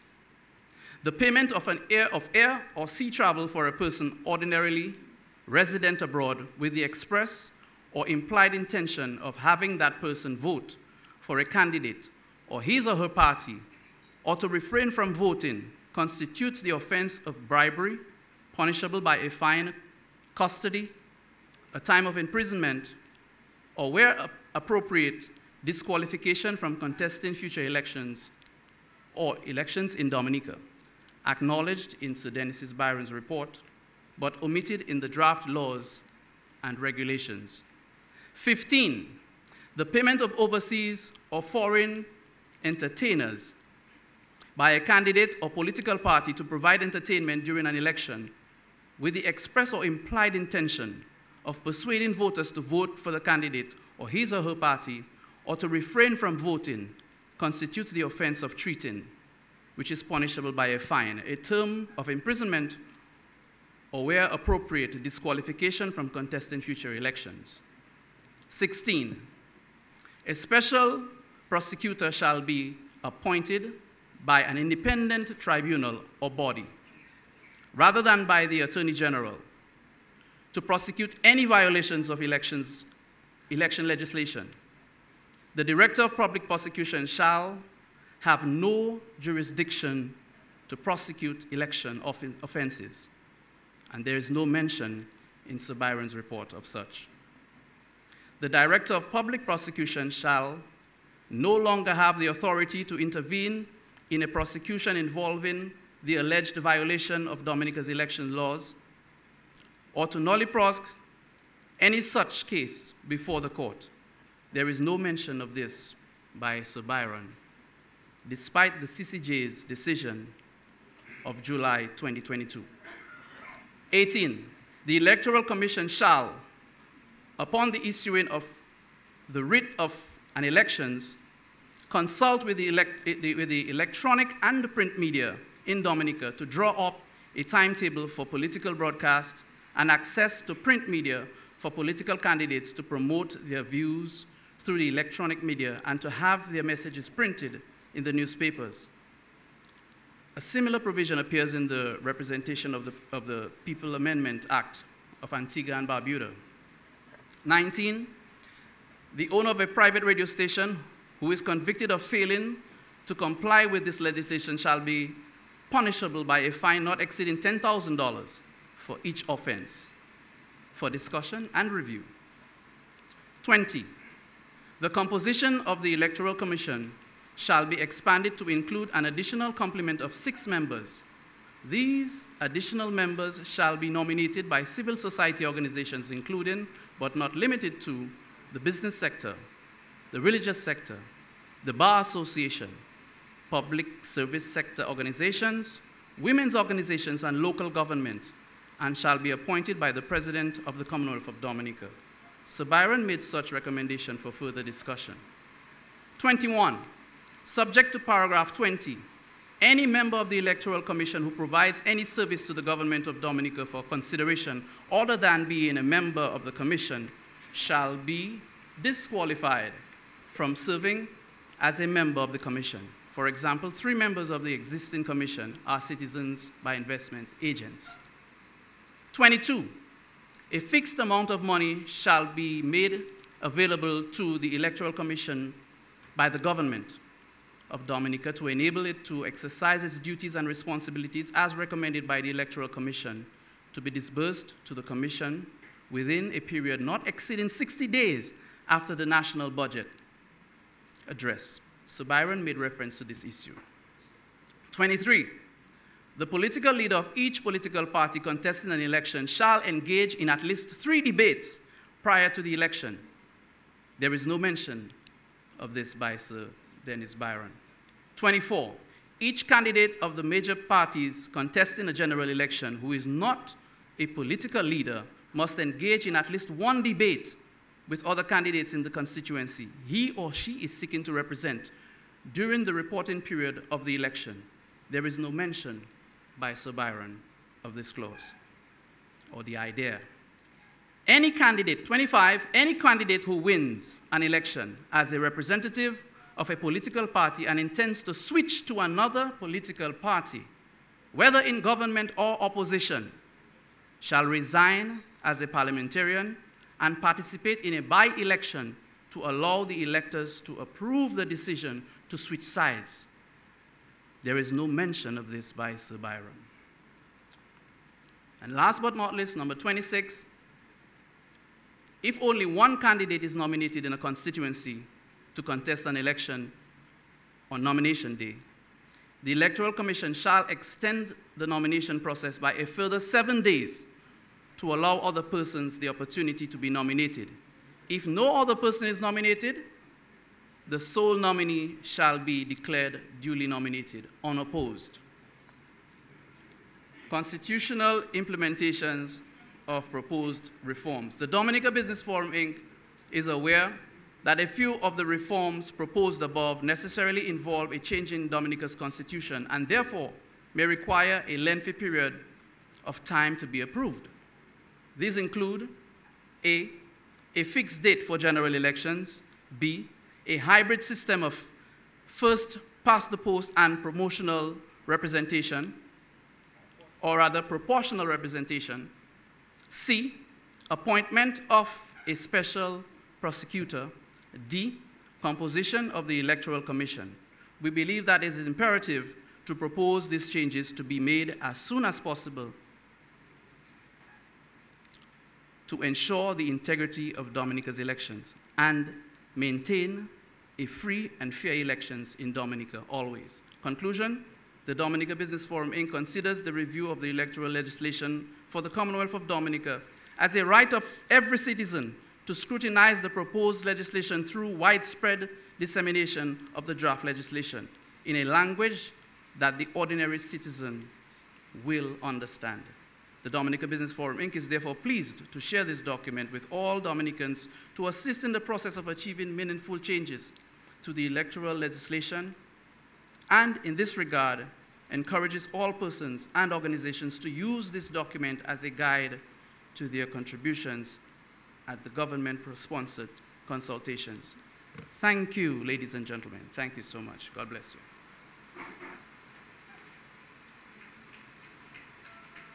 Thank you, Mr. Bob. And I guess the inference would be that all the countries, Commonwealth countries who have the same legislation that we do, could not have free and fair elections. But I'm sure that's probably not the conclusion that we should reach. I would like to call Pastor Rodney, followed by former Prime Minister Edison James, then Monsignor John West, and then Fire Lander.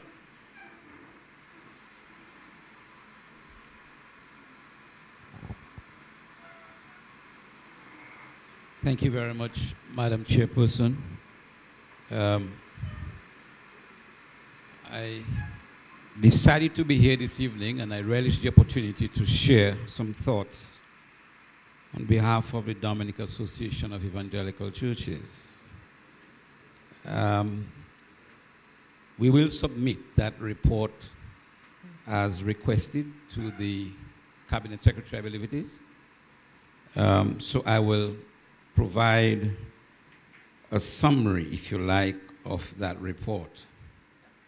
I don't usually love making excuses for myself, but tonight I need to make one because I'm here at great sacrifice. I am really in bodily pain, even as I sit on your comfortable chair. And I do not want to ask the Honorable Minister of Finance to help fly me out of state. So sometime after my presentation, Madam, with your permission, I will excuse myself. The DAC is mindful that the electoral reform process in Dominica has been a long and arduous one. And we welcome this initiative, hopefully to bring this to a head. We also observe that not everything that we ask for or people will request can be done immediately. And so we're hoping that this is going to be a continual process over time where we will get to some place where the people of the lovely Commonwealth of Dominica will be happy with. Government was instituted by God as his servant for civil control of law and order. And Romans chapter 13 from verse 1 through to 5 makes government officials God's instruments to accomplish his purpose for the good of civil control. In any functioning democracy, the authority of the government can only derive from the will of the people as expressed in genuine, free, and fair elections held at regular intervals on the basis of universal adult suffrage. And as I say that, the preamble of our Constitution and Chapter 1 in particular references, in my humble view, the purpose of governance and election.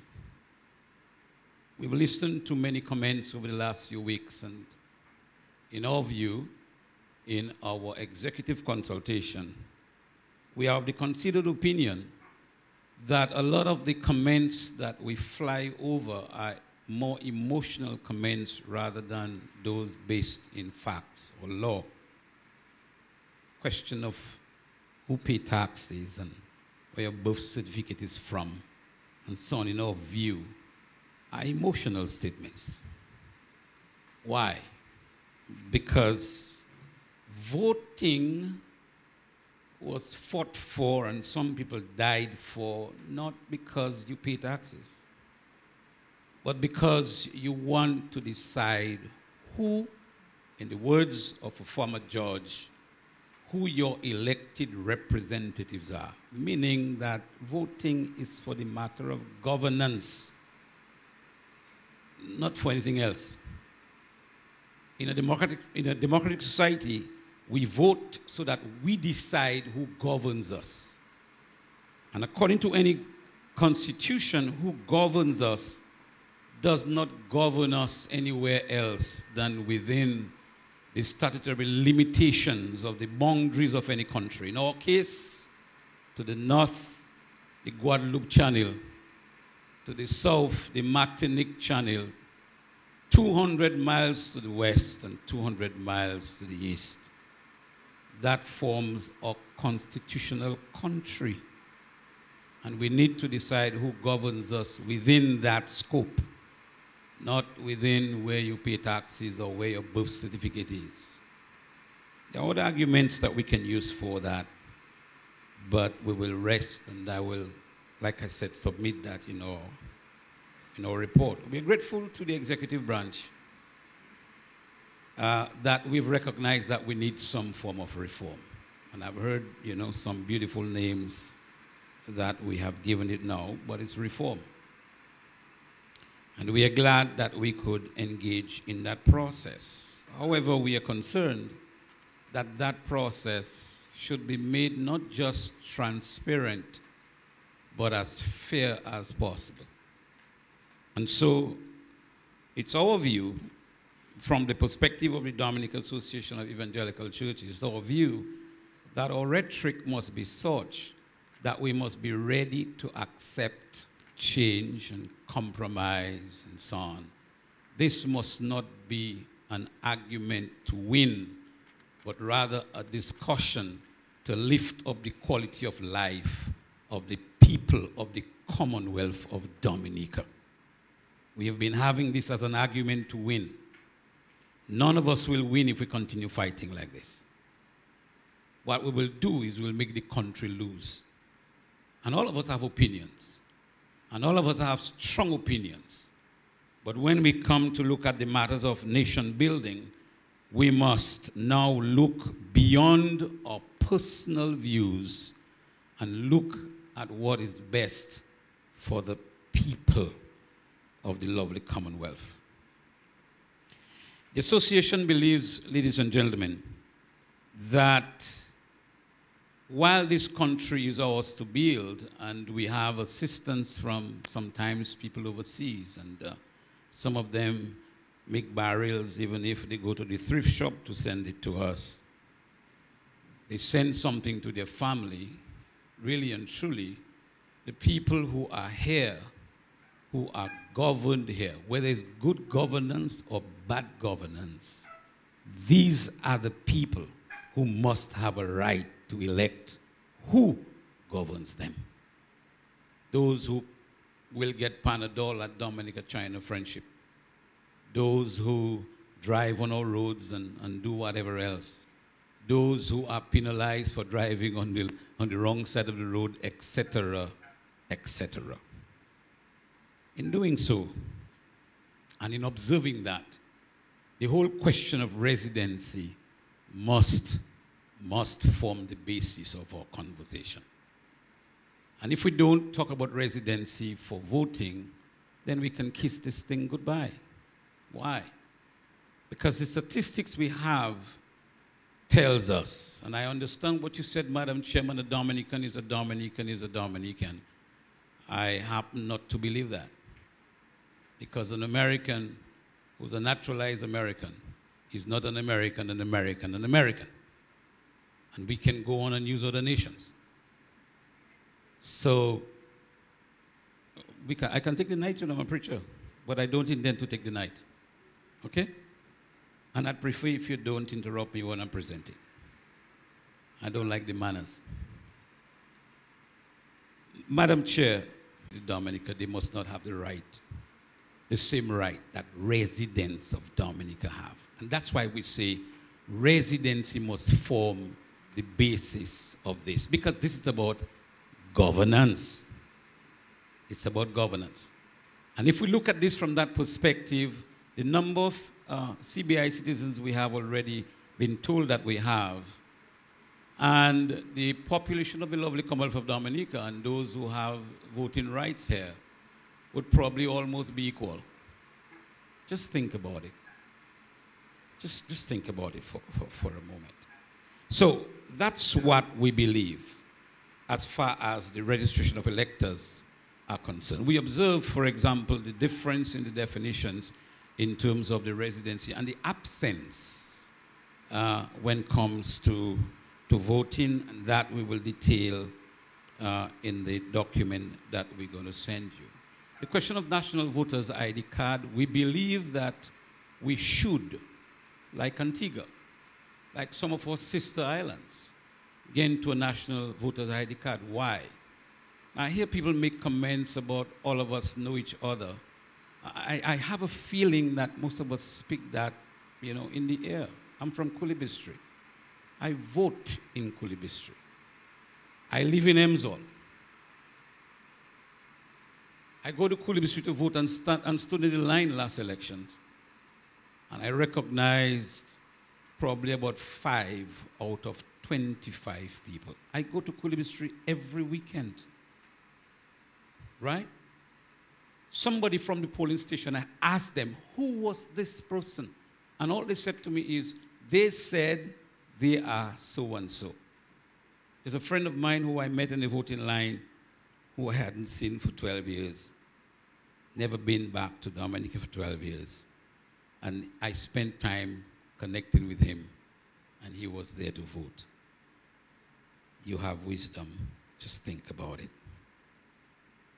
In Antigua, there's a voter's card with a voter identification number on it, with an expiration date, and all of that. Okay?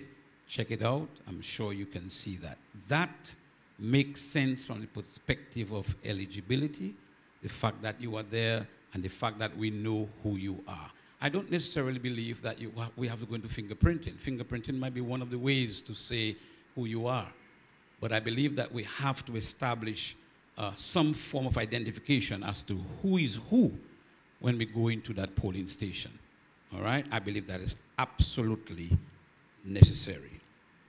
There are things that are outside of Mr. Byron's report, and I just mentioned them. We wrote a letter to the government sometime in July of last year, signed by 25 of our pastors, requesting the government look into what we call the discriminating vice in the Constitution and in the House of Assembly Elections Act that actually puts minister of religion in the same bracket as a prisoner.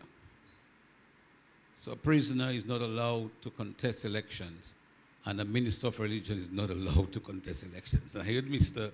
John Jules just said a while ago he's a preacher and he's been contesting elections. I think the AG must advise him as to as to where that is, right? He publicly told you that he is a preacher, but he's contesting elections and all of that. So probably the Attorney General may wish to advise him in that regard. I know him as a preacher. He comes from a church that I came from. But when you begin to speak like that, I was told I couldn't contest elections in my village council a few years ago for that very reason. But, you know, that happens. The question of campaign finance reform is something that concerns us. And it concerns us because we are really concerned that we are spending money in an environment where our minimum wage is below, for some people, living standards. And you provide them with a token every 5 years because you have the money. And then they go and they suffer for the rest of the period. Quite frankly, that's my personal view now, not that of the Evangelical Association. I believe, quite frankly, that there must be some relation to the cost of living and the living standards of the people and whatever sum that we decide to have for campaign financing. And that's something that we would recommend. I'm winding this down. We all agree, whatever party we come from, I believe we all agree that we need some urgent change in this process. we must seek to work to ensure that every individual has a right to express his or her political opinions without interference. We must work to seek and receive and impart information so that our people can make informed choices. Somebody spoke about the whole question of debates. But more than debates, when we get down to it, we need to find ways of conveying information to people that is factual, that is true. We know politicians sometimes exaggerate stuff to make them look better. But during the period, I think we need to give people facts on what they should be doing. We must seek to ensure that our campaign is on an equal basis with political parties, and we talk about the use of the media. Let me just say here and now that I do not agree that private media must be legislated. Otherwise, I would probably be jailed because I serve voluntarily to manage a religious radio station. I don't get paid for it. And on that radio station, we do no political ads and no political programs of no party whatsoever. And under that proposal, one person who's not being paid would go to jail, and that would be me. So I don't subscribe to that at all. We are mindful of the provisions of the law against treating bribery, personification, and undue influence. And we pay particular attention that the definition of undue influence includes inflicting spiritual injury. Yeah. We read the books, you know. Unlike what one of my friends said, yeah, we read the books. So the definition in the law includes inflicting spiritual injury in order to compel a person to vote or refrain from voting. We are in the business of spiritual teaching. And that is within the law. So that says that we have to be careful with what we say. And sometimes we ask, what is that? A lot of things must be made enforceable. Our problem in Dominica is we have plenty laws and plenty so on, so we're not enforcing them. And I'm looking at the chairman of the Electoral Commission. A lot of the dead people names that we should be there, we shouldn't be here talking about that. That should have been done a long time. Right? We're not enforcing stuff. And our problem sometimes is not the law. Our problem is that we are just not enforcing the law. My friends, laws govern every civilized country. When the law is watered down or ignored, chaos is inevitable. The church encourages all to enact just laws and to follow the law of the land to ensure continued stability and peace. The DAEC encourages all parties to approach this important subject matter with soberness of mind, not with, some of the rancor that we have heard. Chill out. You have 2 pieces of water on the table. Drink it before you speak. Chill out. Observe it with soberness of mind and purity of heart to ensure that all our decisions are well informed. We encourage the media, especially those on the social platforms, to be responsible in their discourse and civil to each other on the matter of electoral reform, especially on this matter of electoral reform. Ladies and gentlemen, in short, we have to stop fighting. We have to stop warring. We have to stop this. This is making us real, I can't use that word there, but it doesn't make us look good. We have to stop fighting on issues that we shouldn't fight about. Let's, for one time, let's use this occasion for once to have civil conversation about something that will affect all of us. Because we believe the Dominica Labour Party is in office now. By every law in the book, they will not always remain in office. By every law, whether it's in the scripture or in history, they will not always remain in office. Some people believe that they will always remain in office. If you want to think that, keep thinking it. Which means that when the shoe goes on the other foot, then it will be something else. Let's do this so we all feel that we have worked justly towards the good of the lovely Commonwealth of Dominica. Thank you very much, Madam Chair. Thank you very much, Pastor Rodney. And just to say, in relation to the question of economic citizens and citizenship generally, there is no distinction in law in relation to different categories of citizenship. And there is no provision in the law as it stands now, nor in the proposed legislation, that would allow any citizen of Dominica, whether they are economic citizens or otherwise, to be either registered outside of Dominica or to qualify to be registered in Dominica unless they have been residing in a particular constituency for at least 3 months. That is the law as it is. That is not proposed to be changed in the law in the draft bill that has been presented by Sir Dennis. So I just wanted to clarify that. Okay, I would like to call on former Prime Minister Edison James to take the floor.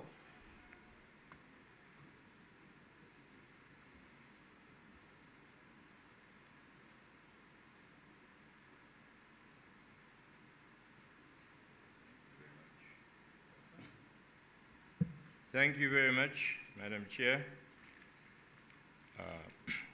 Mr. Later said he does not like the idea of protocol having been established, but I will stick to that for the time being, protocol having been established. I will just go straight into my presentation. My name is Edison James. I'm from the community of Marigot. I've been out of the state for the last 4 months, came in this afternoon and recognized that the community of Marigot is not listed among the communities that will be part of the discussion, the community of Marigot. So I thought it would be desirable for me to take the opportunity to make some comments here. I want to, as a start, recognize the observers, because we have been having the discussion about electoral reform for a long time. It may be that one or two of you, regional, might have been aware of some of the things we've been saying. Let me recognize the Prime Minister, by the way. Mr. Scott. And thank you for being in Marigot in my absence. You know. Well received. I made arrangements. I made sure that happened. Yes, the observers, I'm not aware that it has been explained to us what your role and function is in this exercise. I had thought, when I heard the Prime Minister say that he was going to ask the OAS and the CARICOM and the OAS and the Commonwealth to be part of this exercise, I thought that what was going to happen is that the observers were going to be here and they were going to be the ones that we, the people, would be speaking to, so that they could hear what we are saying and would be charged with the responsibility to go back and prepare something and to give guidance to the powers that be. And as I listened from abroad on Monday and Tuesday last week, I noticed that one or two of the speakers were directing some aspects of the presentation to the observers, and were even asking that some documents be passed to the observers. So I'm concluding that the observers have a very important role to play, and I welcome that. I welcome that, because we've been talking among ourselves for a while now. And the thrust of the discussion, which we've been having now for probably about 15 years, the signpost, one of the significant signposts of the beginning of this discussion was 2008, when there is an email which every school child knows about. You can probably recite it word for word. Partner, over that, I don't know it word for word, but partner, don't drift too far. Tried calling you, but did not get through. I leave tomorrow. There's madness going on at the Electoral Commission. You need to call in Richie Charles and Kondwani. These guys are talking about electoral reform to do with ID cards and complete re-registration. Should that happen, it will damage your legacy, your re-election legacy, and so on. The reason, the madness that we heard about wasn't to do with, if this madness continues, we will disenfranchise Dominicans abroad, or we will not have free and fair elections. The madness wasn't about that. The madness was about the damage to the election legacy. Let's think about that. That is where a lot of this thing started.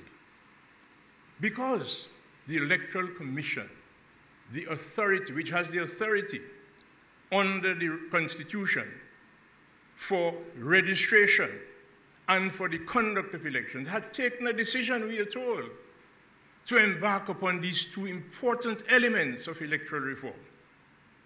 They had done that. So the question is, why has it not happened? Why has it not happened? So, Pastor Rodney asked for us to do this thing with a clean heart. Perhaps he didn't use that expression. But it's a serious matter that we exercise we're involved in here. So, what we want in the end, all of us, is free and fair elections. Generally, elections in Dominica have been free. There was a little aberration in 2019 when external military forces came into Salisbury and Marigot, and I met them in Marigot. I encountered and talked to them in Marigot. So that was a little aberration with respect to the freeness. But generally, elections are free in Dominica. But the fairness, that is always an issue. In fact, the Commonwealth Observer Mission on the 2014 election said, and I'm urging the observers, I see there's one here from the Commonwealth. If you have not yet read that report, read it. They said that the elections were free, but not necessarily fair. And they were not necessarily fair because of the bringing in of voters, transportation of voters, incumbency, and these sort of things. That's what's in the report by the consultants. Then we had this situation in the same 2014 elections, where a matter to do with treating reached as far up as the CCJ, and came back down, and the CCJ directed that the matter should be heard in the court. It wasn't held, it was null pros. Then we had the matter of the 2019 elections again, where the CCJ again was moved to comment, to observe in an obiter remark that the elections were tainted, and asked, advised, not directed, asked, advised, begged and beseeched that future elections be not held with these taints. Notwithstanding that, an election was held in 2022. The OAS observers again said that the rules, the same rules that the CCJ commented on, these rules should not be the basis of elections being held again. So that we are here now, hopefully, that there will be no other elections that will be held under these rules. Consultants have come. We've had the Mayor Motley consultancy. We've had the Port Welsh consultancy. We've had a tripartite consultancy involving the OAS and the Commonwealth and CARICOM, and they've all made recommendations. And then we have the Byron consultancy. None of these consultancies that I've mentioned, none of them was presented to the public and asked the public to discuss them and to dialogue on them and to make recommendations. The Byron report, within 2 days of it having been presented in its final form, it was presented to the public for discussion and debate. And that's good. That's good. Now, I've heard comments that the Prime Minister had no right to engage Mr. Byron. I do not agree with that. There's no constitutional bar, no legal bar against the executive, which has responsibility for legislation. There's no legal bar against the executive getting involved in seeking advice from whatever source. So I'm not subscribing to this suggestion. But I believe that there was sufficient information around on which the legislation could be based. And what could happen is that somebody like Sir Byron and the people he engaged eventually could be asked to prepare the legislation, to draft the legislation, prepare the legislation. But I think there are a number of things in the Byron report which we can embrace. We can't throw out the baby with the bathwater. But my concern is that it seems, when I look at the first report of Sir Byron and the draft legislation, it seems to me, and it's probably more than seems to me, I'm aware that Sir Byron seemed to have been leaned on to adjust some of the thoughts and the convictions that he had before he might have been leaned on. Because, for instance, I know that the question of the ID cards, and Sir Byron indicated that, and it's been mentioned here, that the large majority of the people whom he consulted indicated a need for ID cards for voting. In fact, the government and the commission engaged in purchasing equipment for the delivery of ID cards, including fingerprints. I think it's called the Sexlex, the Sexmex, Semlex. Thank you very much. Semlex equipment. You see me in a line? I'm not lying, eh? Pardon? Yes. So the Semlex equipment was purchased for the purpose of getting ID cards in place, including fingerprints. And Sir Byron mentioned that. But something happened, and in the final report, Sir Byron moved away from the question of fingerprints, and some issues were raised. And the question of fingerprints, it seems to have something with some concern about criminality and people probably being worried about their fingerprints being in the database, and people would have an issue with that. I noticed the member for Granby, in talking about that the other day, referenced that he was the PAL rep for Granby and he was from St. Joseph. I don't know. When I meet, we'll talk about that. Okay?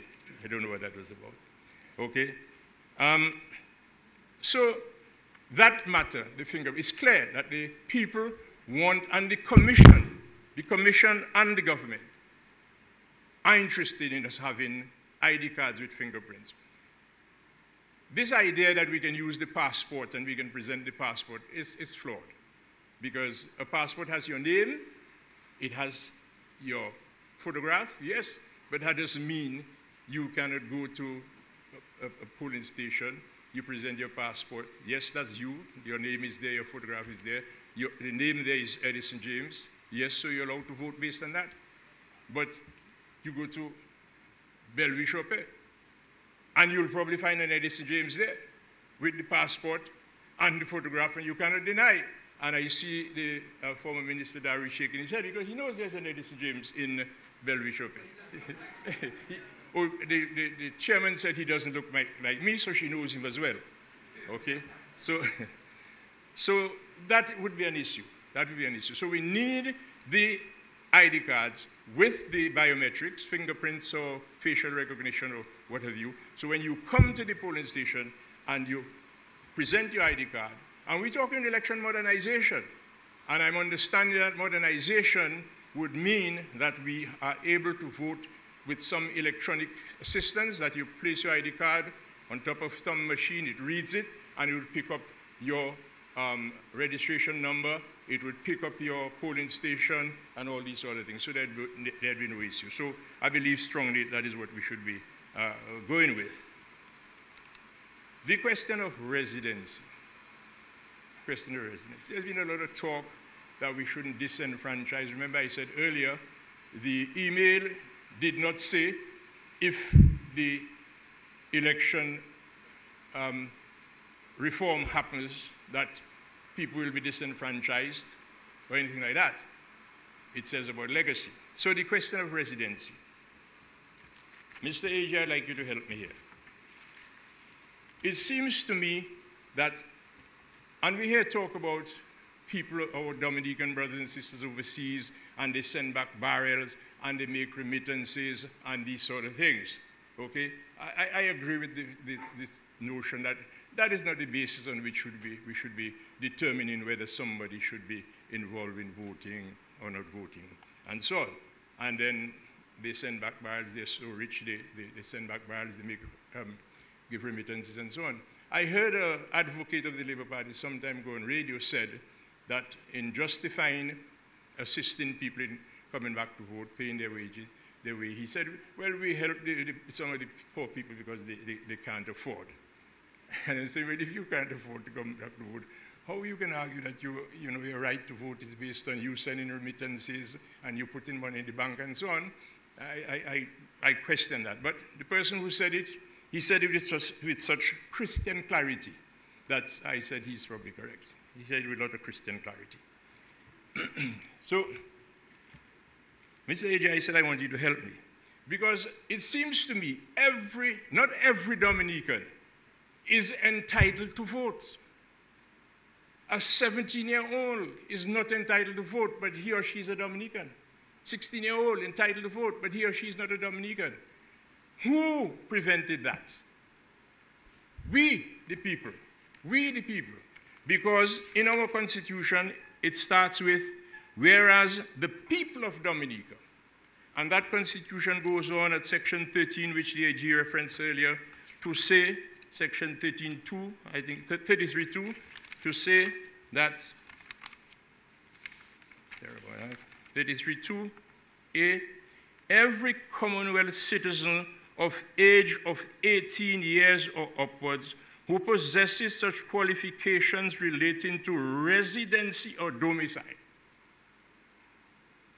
So it is not every Dominican. You have to be 18 years and you have to possess such qualifications relating to residency or domicile. And it did not leave it there to say that you can be resident or domicile anywhere in the world. It goes on to say, in Dominica. In Dominica. I'm not a lawyer, and that's why I say I lean on the AG.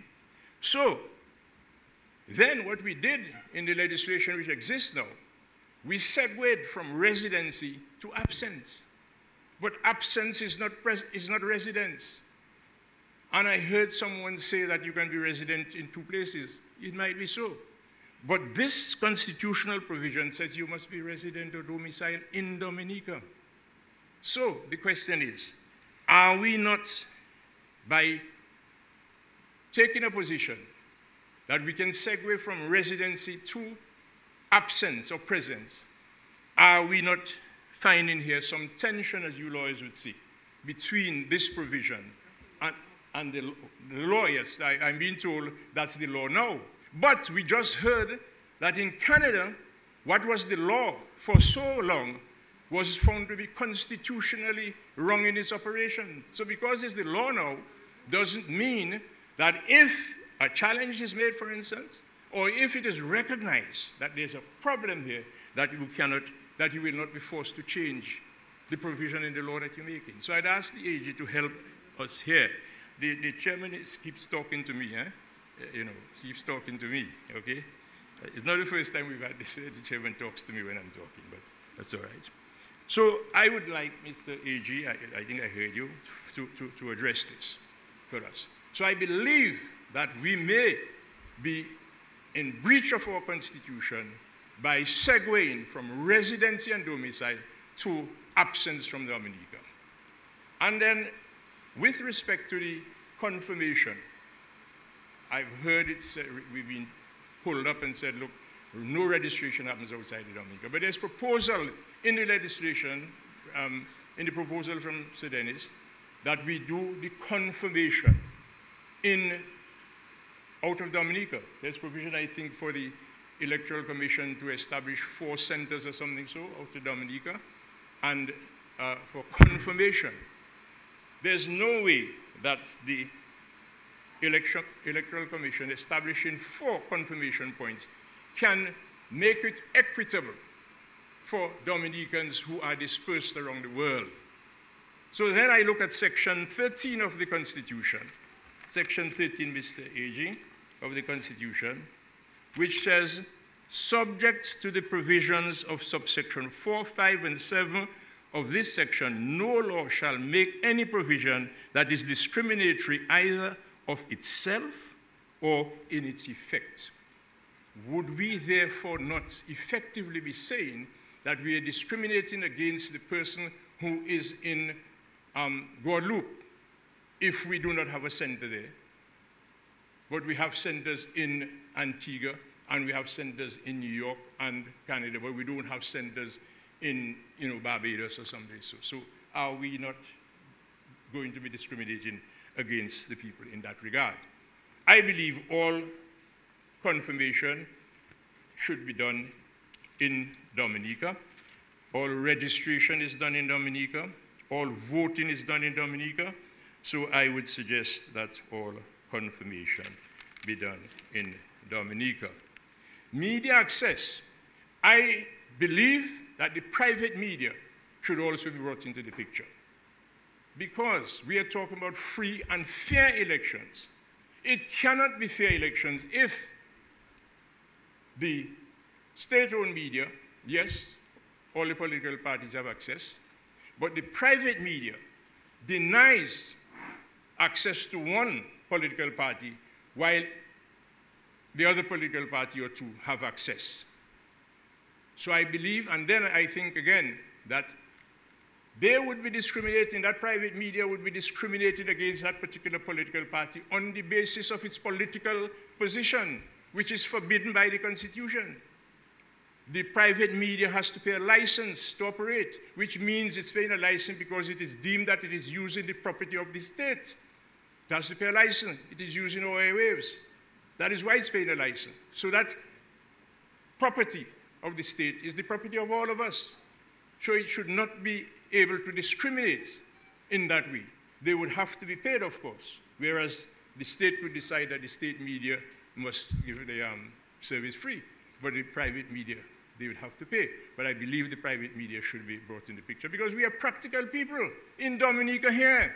In Dominica here, there are media houses in the private media houses which will not allow a political party to do anything on their station. So I'm saying they should be brought in, and there's a basis for it, there's a constitutional basis, there's a moral basis for it. And let me just say to Pastor Rodney, the situation you described, no, you wouldn't go to jail, because you are saying you don't allow any political party. The situation here, we're talking about discrimination, allowing one party and not allowing the other party. So it wouldn't affect you, Pastor Rodney, but he's left, so somebody will tell him I said that, okay? Campaign financing, and Madam Chair, whoever suggested that the comment made by the presenter, because I was listening from overseas, about the $50 per registered voter meant that voters were going to be asked to pay $50, that person misunderstood what was said. There's never any proposal, and you can go back and look at the transcript, or look at the recording. So that is not the issue at all, okay? I would just say the observers, I come back to the observers as I end. I think it would be good, I'm sure the observers are going to have a sit-down discussion with the powers that be, that is the people who have the power to give effect to any legislation that is accepted. It is the executive, the cabinet, that will formulate and have the final say on the what the legislation will contain, and it is the legislature that is going to pass the law. In our country, Madam Observer, Mr. Observer, the executive and the legislature are more or less the same people. 19 elected, 5 senators, plus an AG, plus the speaker, The speaker is not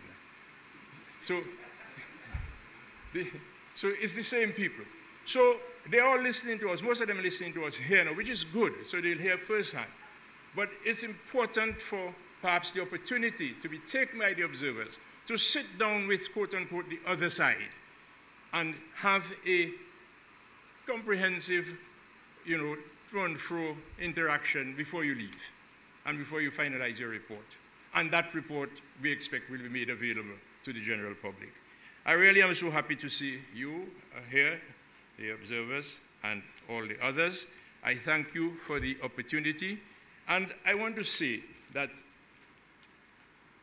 in Dominica today, I heard the gentleman from the local government say that he's the longest serving local government person. I think apart from Reginald Ostry, who was probably have 26 years in Parliament, the Prime Minister changed his position recently. I'm the next longest serving, or having served the longest, the living person having served the longest. The only thing different between Mr. Ostry and I is that I had the opportunity to be a leader of the opposing side in Parliament, and the ruling side, and then the opposing side again. So it's against that background and involvement that I sincerely hope that we can, at this point in time, come to the zenith, come to the final stage. What the zenith? Not the nadir, the zenith of our discussions, our involvement, and get this electoral reform thing in place. Because we cannot go to another elections without the reform, with the same thing. Because, let me just finally say this. We laud Sir Dennis Byron. And what do we use to give him the accolade? That he has been a president of the CCG. And we agree that that makes him an eminent person to do this work. So we are asked to hold on to his every word. But ladies and gentlemen, the current CCJ, not only the president, the current CCJ, and president and 4 other justices sat down, having heard verbal submissions, oral submissions, having seen written submissions in a matter to do with the petitions. They have said the elections were tainted, and they've urged that we should not go into another election with those kind of tainted procedures and so on. If we can accept Sir Dennis Byron and hold on to his every word, we need to accept what the CCJ is telling us as well. And I just want to say one other thing I forgot. You see these things about the petitions, because I heard a reference made about petitions. 2005 elections, we had petitions. 2009 elections, we had petitions. 2014 elections, we didn't have a petition, but we had a challenge in the court. 2019 elections, we had petitions. After all, not money that the party that is involved in that has to waste like that. There was something there. But these petitions, while the law says that a petition must be presented in the court within 21 days, after that, there's no limit in terms of time as to when a petition is going to reach its finality. The justices have said that the reason and the rationale for the constitutional bar on appeals to the appeal court and to the CCG is because it's important for people to know as soon as possible who the elected representatives are. I'm suggesting there should be an amendment to the legislation, and Sir Dennis has presented petition rules to allow that once a petition is launched, the entire process must be concluded within 90 days, rather than this long, drawn-out situation where petitions go to the court and it takes 3 years before they are concluded. So I want to thank you for the opportunity you gave me to speak here tonight, and I want to wish all of us the very, very best. And I want to urge that we include Marigot among the communities that the consultation will be held at. We can't leave out a big community like Marigot in this whole exercise. So thank you very much. Good night.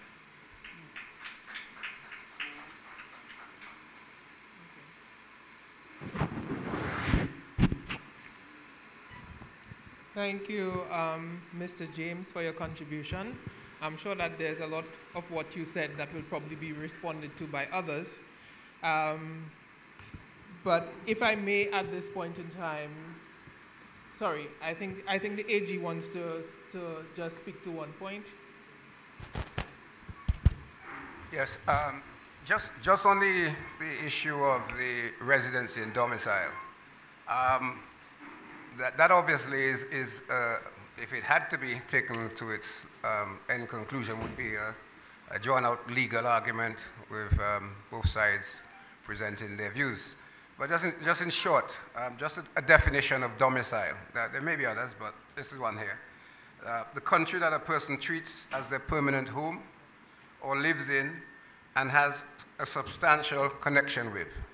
I think that's broad enough to encompass somebody who's not necessarily in the jurisdiction, maybe out of the jurisdiction, but they consider and treat Dominica as their home. So domicile could cover that. And that definition would also be appropriate to address the issue of absence as distinct from the ordinary residence that's been spoken about. The suggestion that the drafters were so inebriated or otherwise unaware of what they were doing that they included the term absence from Dominica when they've referred to residence elsewhere is highly unlikely, I suggest. But, you know, Mr. James, we can continue the debate some other place, some other time. What? Yeah, discrimination is in the Constitution, but discrimination is not because we say something is discrimination that means it's discrimination. The fact is that I may have to travel a longer distance than somebody else to get to a registration officer or even to get to the election office. That doesn't necessarily make it discrimination. But again, I say those are discussions that this is probably not the best forum for us to have those debates. Thank you very much, and may I just indicate as well that on Thursday, August 24th, from 6 p.m., there will be consultations at Wesley for the communities of the Northeast, Calibishi to Marigot. That's on Thursday, August 24th. I would like to invite Monsignor John Wiss to deliver his comments and remarks, please. Thank you, Madam Chair.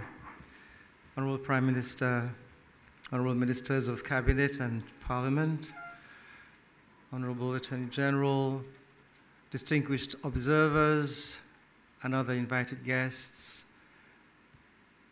ladies and gentlemen. Madam Chair, with your permission, I will give a preamble to, I am Monsignor William John Lewis, and I represent the Roman Catholic Diocese of Roseau, and also the Dominica Christian Council. Madam Chair, I'd like, with your permission, to give a preamble to our presentation and then invite Father Nigel Karam to actually give the proposals that we have in mind. Thank you for the opportunity to be present and to participate in this process towards electoral reform with a view to strengthening our democratic structures and enacting and maintaining just laws. As the Church, we speak from the perspective and based on the principles of the Word of God and its interpretation by legitimate authority. That word which upholds the dignity of the human person, authentic human development, love and justice, and dialogue. The book of Genesis, chapter 1, verse 27, reminds us that human beings are made in the image and likeness of God, and therefore possess an inherent dignity. This dignity is not dependent on race, creed, economic class, political power, sex, or personal abilities. Human dignity is the result of human existence. This dignity demands authentic growth and development, not based solely in economic terms, but embraces the social, cultural, political, and spiritual dimensions of human life. Moreover, the exercise of love and justice cannot be excluded from human and social development. They are crucial to the full development of each member of society and to the welfare of the whole society. Consequently, love of neighbor is an absolute demand of justice, because charity is seen not only in personal relationships, but in structures and policies that respect human dignity, authentic growth, and that protect genuine rights. Respectful dialogue then becomes the primary means for maintaining human dignity, authentic human development, and the call to love and justice when addressing differences and conflicts and seeking consensus. It is with these principles in mind that we present our contribution to the matter at hand, with the understanding that the goal of all these consultations is to ensure the constitutional rights of all the people of our nation to freely and fairly electing a government of their choice. And so, Madam Chairperson, with your permission, I invite Father Karam to give our presentation from the church and from the council.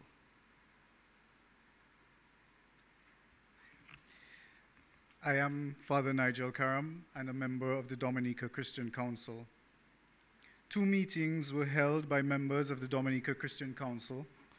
The first on Monday, July 31st, 2023, and the second on Thursday, August 17th, 2023, in order to discuss and formulate this short presentation.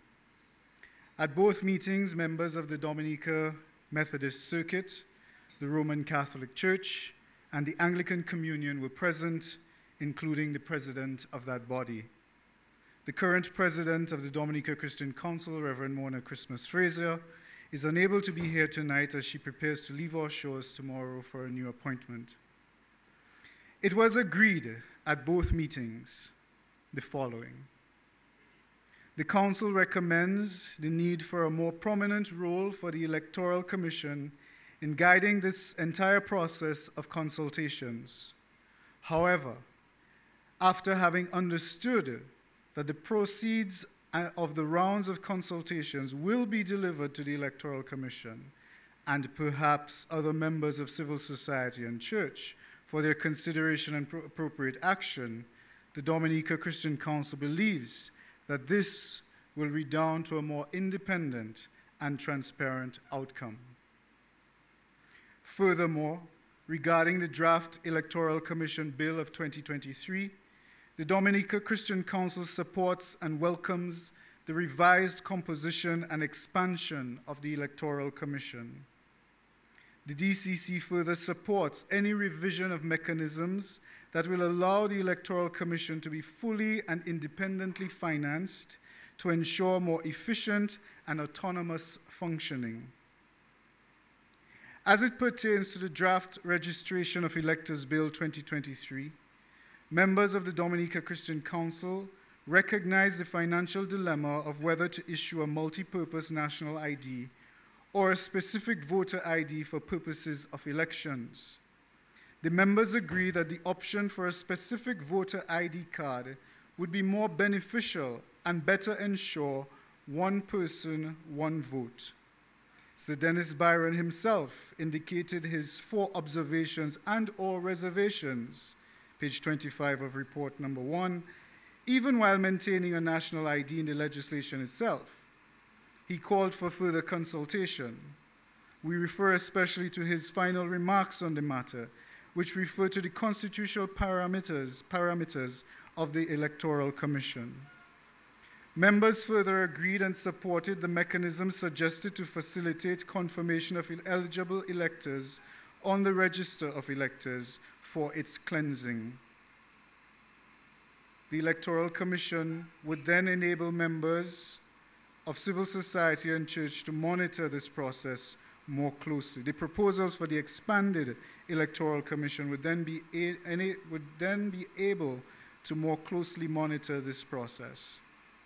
The members of the Council support the retention of a 5-year term and the current parliamentary definition of, and I quote, absence from Dominica for a period exceeding 5 years was a basis for deleting an elector's name from that register. Report 1, page 28. This is in keeping with the constitutional position of our country, whereby the predominant constitutional criteria for voting is not citizenship, but domicile and residence within the Commonwealth of Dominica. By extension, any further clarification and refinement of the law should now be enacted to remove doubt and ensure the law is enforced. On the issue of campaign financing, the Council agrees that there should be monitoring and auditing of the finances used in political campaigns. Limits should be imposed on how much any one donor can give, and there should be no funding from foreign sources. There should be a declaration of sources of funds and campaign expenditure. Here concludes the recommendations from the Dominica Christian Council. Thank you.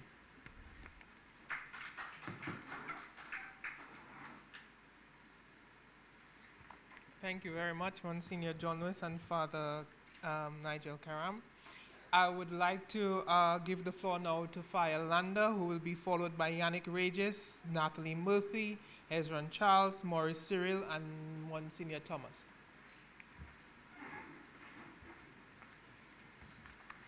Good evening. I want to apologize for the absence of a preamble, but we need to get to the point, I believe, right? So, Honorable Prime Minister, other cabinet ministers, the Honorable Attorney General, members of the observer missions, and other distinguished officers and invitees, good evening. My name is Violanda, and I stand before you today as the President of the National Youth Council of Dominica, deeply honored to address this important gathering.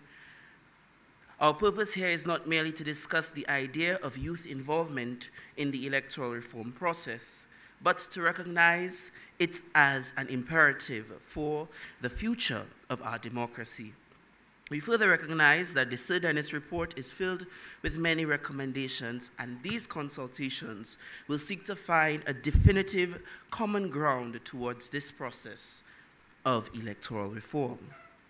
Our nation has seen significant progress in recent years, as it is our collective responsibility to ensure that this progress continues. Our electoral system is the backbone of our democracy, and it is vital that it remains robust, transparent, and representative of all our people. In this regard, the role of young people in shaping the electoral reform process cannot be overstated. First and foremost, the youth of Dominica are not merely the future of our nation, we are its present. We contribute significantly to the socio-economic fabric of this nation, and as such, we must have a seat at the table, a seat that which we are grateful for. When discussing the future of our electoral system, this inclusion is not a matter of option, but a matter of necessity. As the President of the National Youth Council, I've witnessed the passion, energy, and creativity that our young people possess. We bring fresh perspectives, innovative ideas, and a burning desire for a just and equitable society. When it comes to electoral reform, our engagement is an opportunity to infuse new life into our democracy, to modernize our electoral processes, and to address the unique concerns and aspirations of the youth. To ensure meaningful youth involvement in the electoral reform process, several steps must be taken. First and foremost, education and awareness. We must prioritize civic education and awareness programs targeted at young people. This will empower them with the knowledge and understanding of our electoral system, making them informed participants in the reform process. Technology integration. Young people are often early adopters of technology. Embracing modern technology, as is recommended within this report, in the electoral process can make it more accessible, efficient, and transparent. Involving young tech-savvy individuals in this aspect of reform is therefore crucial. Youth candidate participation. It would be remiss of me, not to mention that encouraging and supporting young people to run for political office is another vital step. By doing so, we diversify our political landscape and ensure that the voices of the youth are represented at all levels of government. Civility and respect. In all our endeavors related to electoral reform, we must maintain a culture of civility and respect for differing opinions. This sets an example for future generations and fosters a healthy political environment. As we discuss the crucial topic of youth involvement in the electoral process, reform process that is, it is essential to recognize that the modernization of our electoral system must go hand in hand with the incorporation of the concept of e-governance. The convergence of these two aspects is not just a matter of convenience, but a necessity for the evolution of our democracy in the digital age. Our nation, like the rest of the world, has witnessed a rapid advancement in technology. The advent of e-governance has the potential to revolutionize how we conduct our electoral processes, making them more accessible, efficient, and transparent. In this regard, the role of young people, who are often at the forefront of technological innovation, becomes even more critical. E-governance can have a significant positive impact on electoral reform activities in Dominica in several ways. I shall list them. Increased transparency. E-governance can provide platforms for real-time reporting of election-related activities, including voter registration, candidate nominations, and the polling station data. This transparency can enhance trust in the electoral process. Improved voter registration. Electronic voter registration systems can streamline the process, reducing errors and ensuring accurate voter rolls. This minimizes the risk of voter fraud and enhances the integrity of our elections. Accessible information. Websites and online portals can disseminate vital election-related information such as voter guides, candidate profiles, and election laws. This empowers voters to make informed decisions. Efficient voter communication, and I think that takes care of the private radio station issue. Utilizing email, SMS, or mobile apps such as TikTok. Guys, the youth are on TikTok. Just saying to the political parties in the House. E-governance can facilitate direct communication between election authorities and voters. This can include notifications about polling locations, voting times, and important deadlines, including close of registration. Electronic voting. Implementing secure electronic voting systems can make the voting process more convenient and accessible for citizens, including those living abroad. It can also help reduce the time and resources needed for ballot counting. Data analytics. E-governance can enable the collection and analysis of election data. This can help identify irregularities or trends, allowing for proactive measures to ensure fair elections. Reduced paper usage. By digitizing many aspects of the electoral process, e-governance can reduce the reliance on paper ballots, which is not only environmentally friendly, but also reduces the likelihood of lost or mishandled ballots, and will put us right on track in becoming the first climate resilient nation. Enhanced security.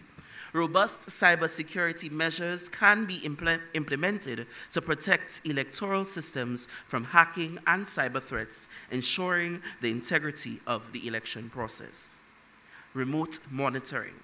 E-governance tools can help remote monitoring of elections, allowing international observers and relevant authorities to assess the freeness, fairness, and the transparency of the electoral process. Feedback mechanisms. online platforms can facilitate citizen feedback on the electoral process, enabling continuous improvement and responsiveness to voter concerns. And finally, cost efficiency. While there are initial costs associated with implementing e-governance solutions, in the long run, they can lead to cost saving through reduced paperwork, improved efficiency, and reduced risks of fraud. However, it's crucial to implement e-governance in a way that ensures security, privacy, and inclusivity. Additionally, providing adequate training and support to citizens and election officials is essential to maximize the benefits of these technologies and minimize potential drawbacks.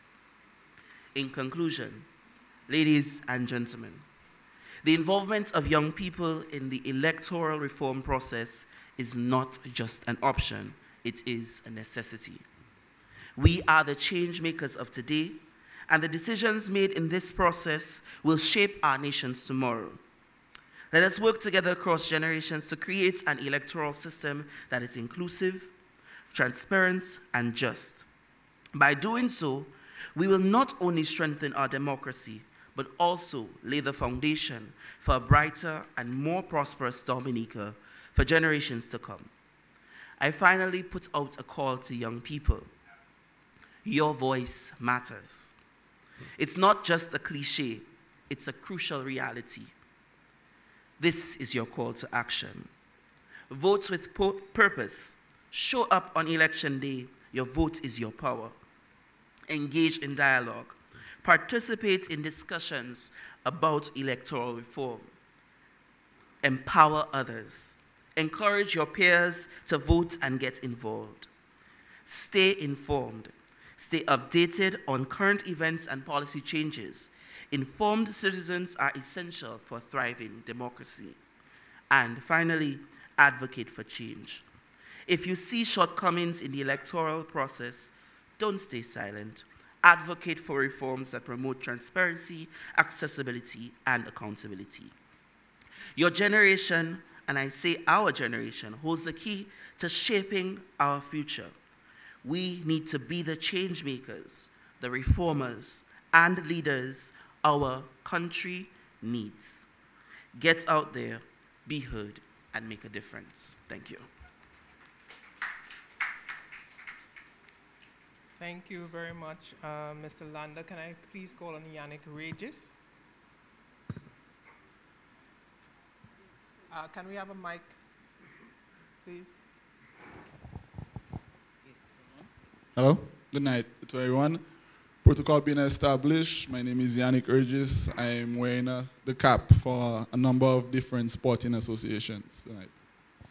Madam Chair, I am here I'm seeking clarification pertaining, I heard a number of different suggestions by Dominica Business Forum, former Prime Minister Elson James, regarding private media access. State access, I understand, but are we going to force business, private citizens, to provide services for business, for political parties, even if they're not inclined to?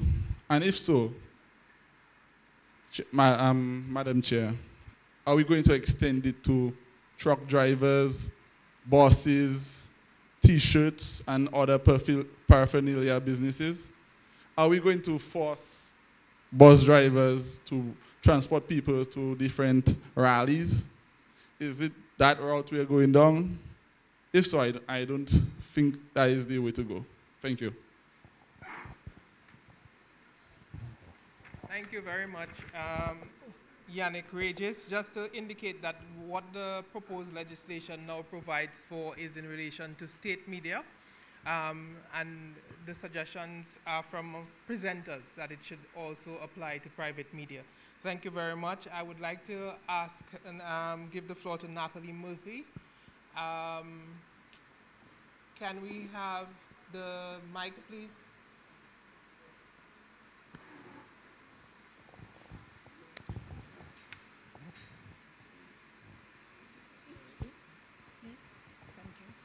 Thank you. First of all, let me recognize Honorable Prime Minister Roosevelt Skerrit, Madam Chairman, other members of government, our international observers, and other distinguished guests present at this forum. My name is Nathalie Murphy, and I am a founding member of the Dominica Association of Persons with Disabilities, which I will refer to in my presentation as the acronym DAPD. For the benefit of our international observers or guests, the Dominica Association of Persons with Disabilities was established on the 26th of October, 1983. So come this October, we will be observing our 40th anniversary. It is a national cross-disability, self-help consumer movement and is the representative voice of and for persons with disabilities in the Commonwealth of Dominica. I have to state here that our organization was extremely pleased when, in February 2021, we received official communication from Justice Dennis Byron inviting us to participate in the consultation on electoral modernization or reform, as the case may be, and we gladly accepted the invitation. Shortly thereafter, our submission was forwarded to the relevant address provided, and I have to say that the submission that DAPD made was specifically and primarily based on Article 29 of the United Nations Convention on the Rights of Persons with Disabilities, which speaks to persons with disabilities participation in political and public life. This convention was ratified by the government of Dominica on October 1st, 2012, following a massive educational campaign that DAPD had undertaken. The government has since followed that up with the establishment of a National Commission of Persons with Disabilities with the responsibility to implement the various articles and measures contained therein. And I have to say, was appointed as chairperson of that committee, which is comprised of 13 organizations representing persons with disabilities and organizations working and have interest in disability. I want to place on record that traditionally, persons with disabilities have freely and actively participated in the electoral process in Dominica, and that they have always had the opportunity to choose or cast the vote for the candidate of their choice. However, we will be the first to admit that certain systems and measures need to be implemented to facilitate better and more, better participation in the process and to make the situation better. Yeah? So, in our submission, we use, as I said, Article 29 of the Convention on the Rights of Persons with Disabilities. And although I am blind, I know quite a bit of what is contained in that article.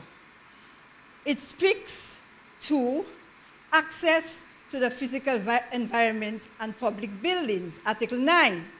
So in our submission, we reference the fact that there are certain, or on polling day, certain polling stations are not accessible for persons with disabilities and, of course, those with other mobility impairments. We highlighted that. We also mentioned the fact that information should be made available in usable and accessible format to cater to the needs of persons who are speech and hearing impaired, those who are deaf or hard of hearing, and in a technology that can facilitate the various types of disabilities and to ensure that no one is left behind. In the case of persons who are blind and visually impaired, we are specifically concerned to the fact that in the law presently, provisions are made for you to cast your vote, provided that you take along a friend, a relative, a family member. We are in modern times, and we as blind people, that business of secret ballot is very important to us, very essential. Private, while we as blind people, we trust the people who accompany us to the polling station. But then, you never know. You never know. So we are saying that some measures should be instituted to ensure that persons who are blind and visually impaired can cast their votes secretly and privately. And you may ask me, but how is that possible? How can that be done?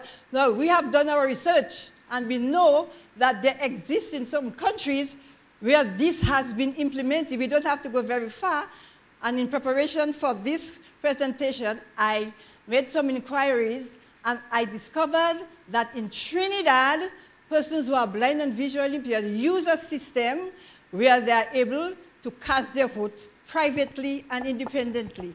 So we are suggesting and asking that consideration be given in any legislation to ensure that persons who are blind and visually really cast their vote privately and independently.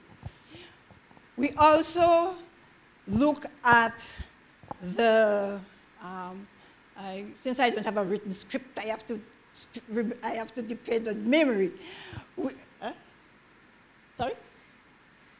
Oh, transportation. We also suggested that some form of state introduced mechanism should be introduced to assist with the transportation of persons who are wanting to vote, to take them to the polling stations to cast their vote. We are not talking about transportation, whether you live in overseas, and we would ensure that transportation managed by the state, some kind of mechanism be initiated to assist persons with disabilities wanting to go to cast their votes so that they can do that freely and independently as well.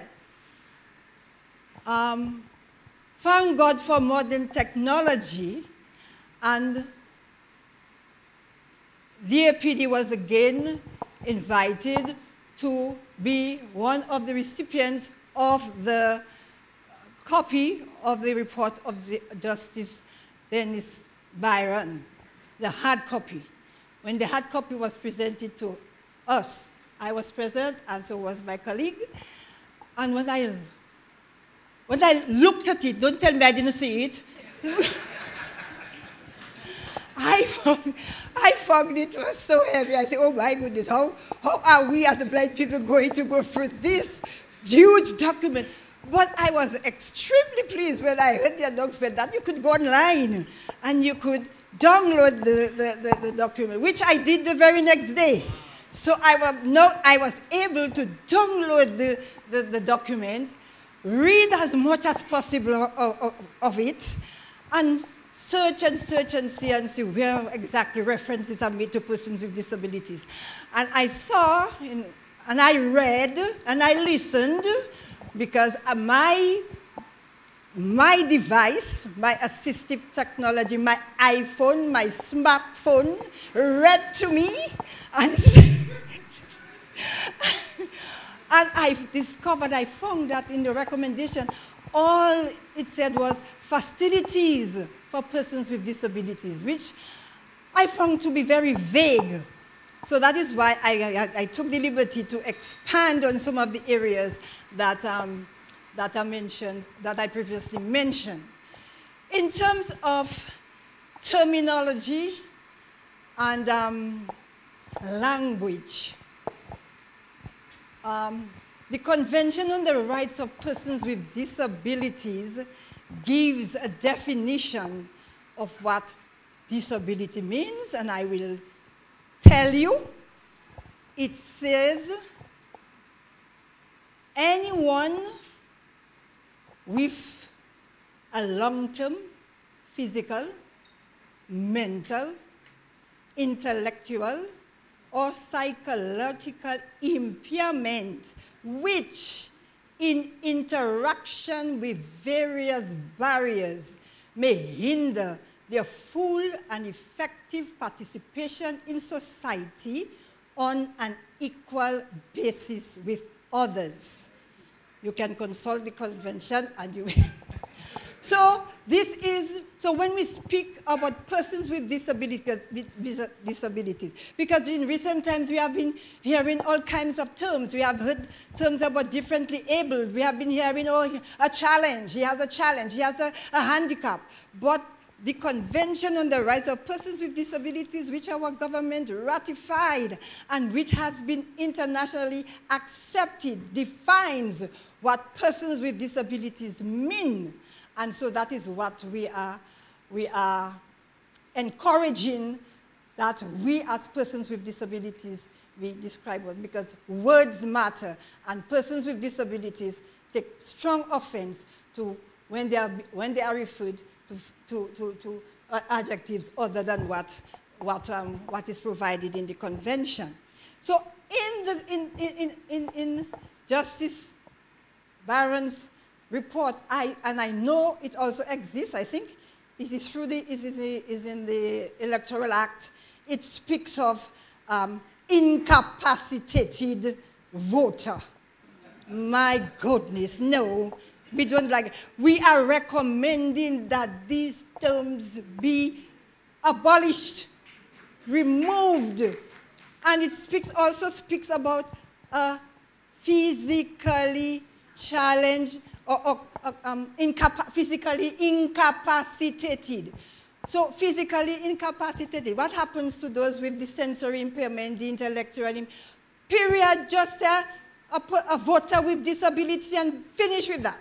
That will be quite acceptable to us in Dominica. So ladies and gentlemen, what we are saying as an organization is that we support. I'm not going to go through the various areas much has been said about that, and that was not our focus in terms of voter ID or confirmation and this kind. It was not our focus. Our focus was ensuring that persons with disability can actively and independently participate in the electoral process on an equal basis with others. So ladies and gentlemen, I thank you for your attention, but I just want to make one comment as a person, personally. I have been listening there keenly and hearing references being made of certain things in the United States about how many terms, two-term limits. But I have listened, and I don't know if it has been said in other forms. I have not heard anybody say that when a government is removed in office, they can go with all the staff or the things should should resign and they go and appoint their own people coming in, whatever government is coming, should appoint their own staff. I have not heard that. So let us see. That is what I would like to say personally on that matter. That did not come from DAPD. I just want you all to know that did not come from. So I thank you for your attention and the opportunity to participate in this exercise. Good evening, everybody.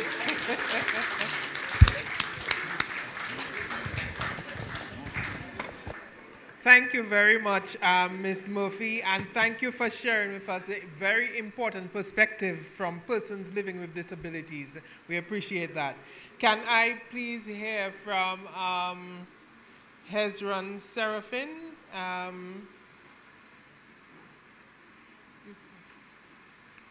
Your choice. Your choice.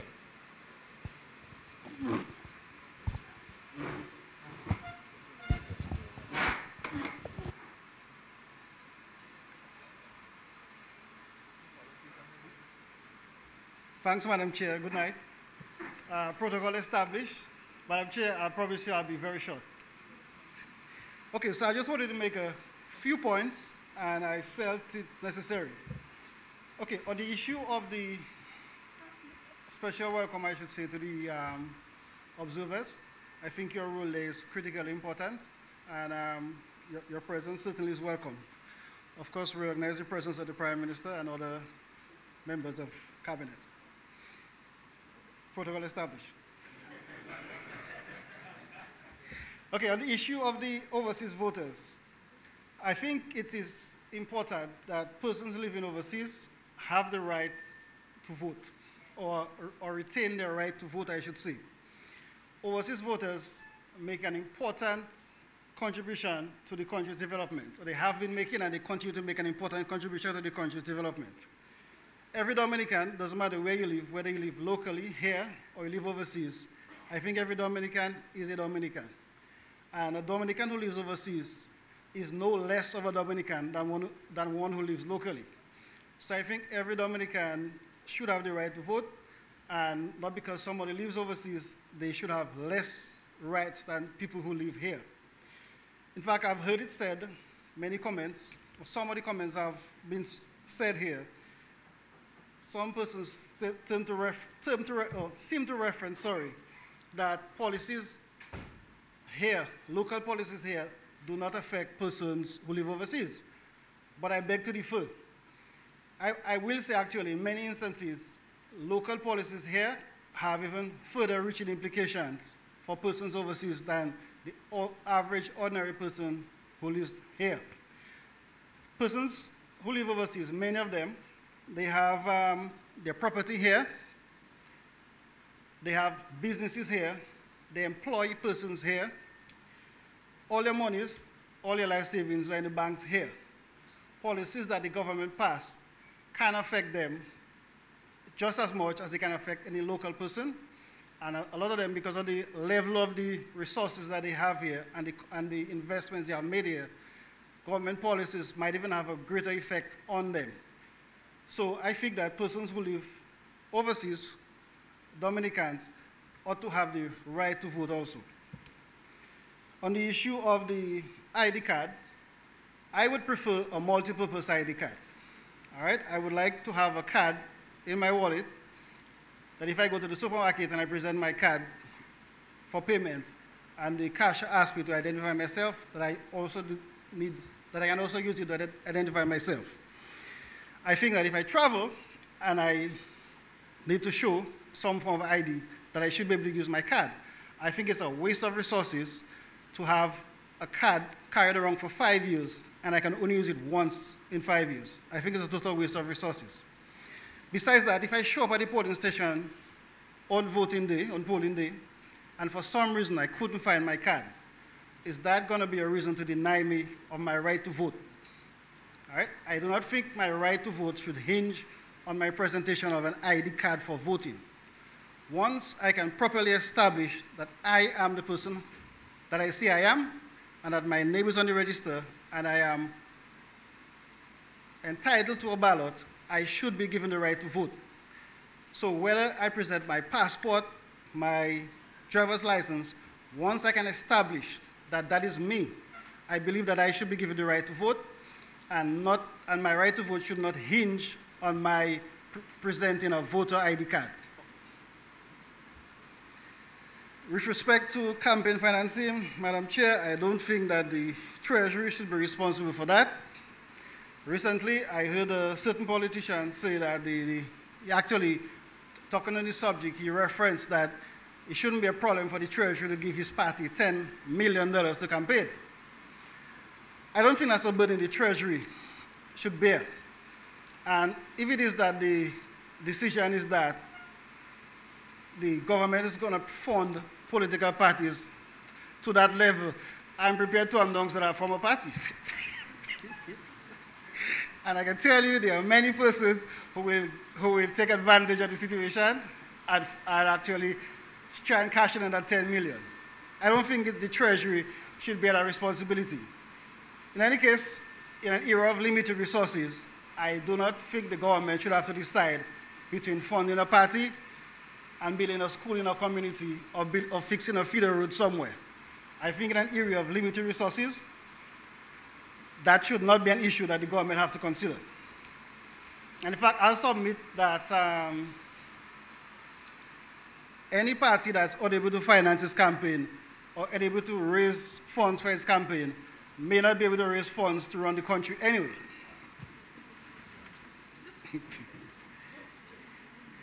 Lastly, Madam Chair, I am for the confirmation of voters and not the re-registration. I think we are in an area where technology has made the thing very simple for us. There's no need to make it complicated.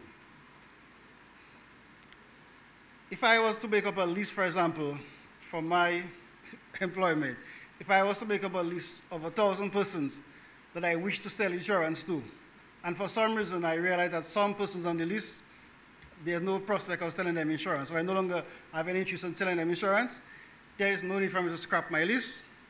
I can simply delete those persons on the list that I figure are no longer prospects for me. There's no need for me to start from scratch again. So I think it's a waste of resources, actually, to entirely scrap the list and then start the registration process from start again. To me, it's a total waste of resources.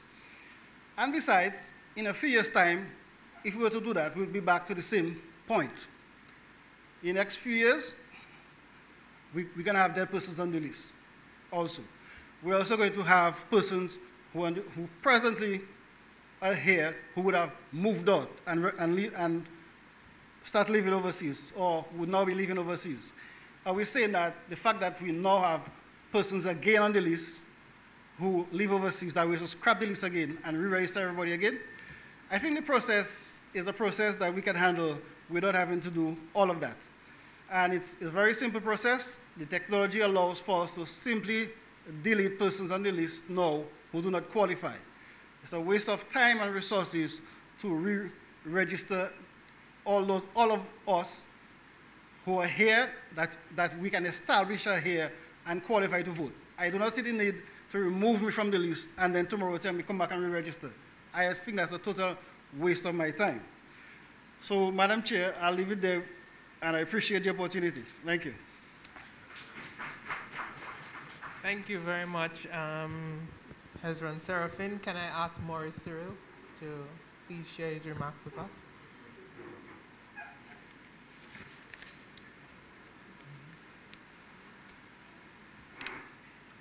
Thank you, Madam Chairperson. Good evening, Mr. Prime Minister, Brother AG, and all cabinet members, and to the invited guests, and all ladies and gentlemen present. My name is Maurice Cyril. I'm a journalist, more part-time than anything else.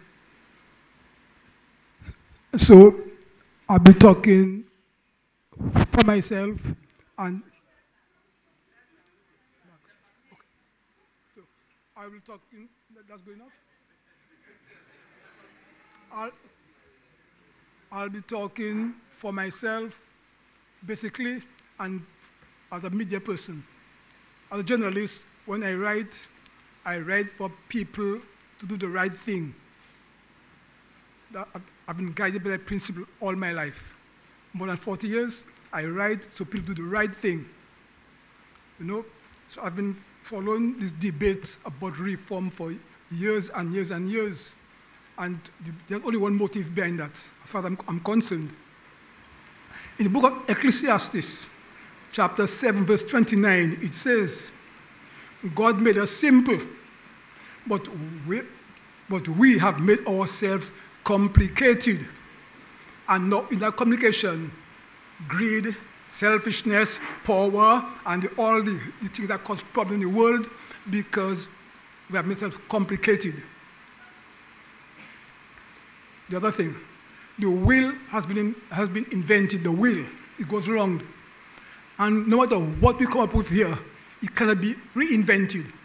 You can put mags on it, you can put spokes, you can put axle, what I put is wheels, you can put decoration on it, it's wheels, you can reinvent it. So you can put all kinds of things called the will is the will. Now, we all here talk about democracy. One vote, one man. When you go to the polls, each of us has a vote. No, when I first voted back in the 1970s, there were 5 of us, brothers and sisters, 5 of us. We all voted. In '86, a brother died. By '90, his name was off the list because the registry works naturally with the electoral office. From the back fuss about dead people voting, yet no, that was an issue. And next thing, in '93, a brother went away and stayed for 20-something years. And when he came back in 2019, there was a city election in Roseau. No, I have voted every election in Dominica. Each city council have elections, and one person in Roseau vote in Ward 4 is a fellow called Maurice Cyril. So you had two votes, Maurice Cyril votes. So my brothers have been in town, we were walking in Roseau. We went up Constitution Hill, went Catholic, there is a new center. That's where the police station was. So my name is there, my brother's name is there. So I asked him, you voting now? He said, I don't know the people. But I said, I don't know people myself in Dominica, I don't know them. But I looked at the 4 names on the vote, on the ballot paper. I went in, cast my votes. When I came out, my brother arguing with people in the hall. I told people, I'm not voting. I tell him, let's go. I was my brother. So my brother was away for 27 years, you want to vote. So I voted because it's the norm. Strangely, I know the people. But the people I voted for, they won the election. And that has been going on for a while. So we all grew up praising the democratic system, 1 vote, 1 man. We go in schools, you have head boy, head girl, 1 vote, 1 man. You go to the club, 1 vote, 1 man. You go to Cuba, vote to elect president, 1 vote, 1 man. No matter where you go, it's 1 vote, 1 man. And we say we love democracy, it works. So if you want to change democratic system, for what? Because some people cannot win, so we want to change it to satisfy, to hoping that they may win. No. As a 7, 8-year-old going to school, we were taught, do not vote for yourself. And I tell you what happened years later. As a member of the Justice Movement, treasurer, second vice president, first vice president, president time term to be elected. I did not vote for myself, and I lost by 1 vote.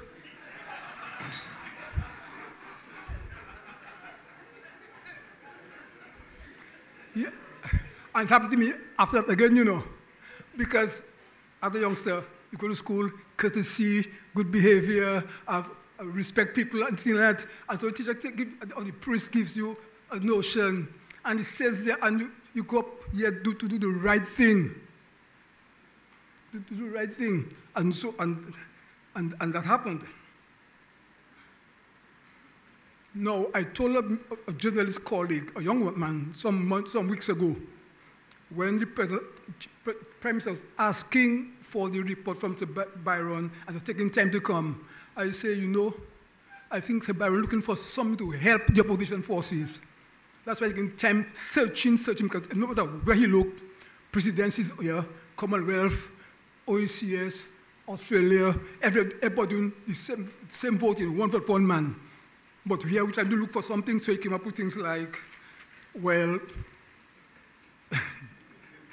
he tried to compromise for the voices that represent special groups here.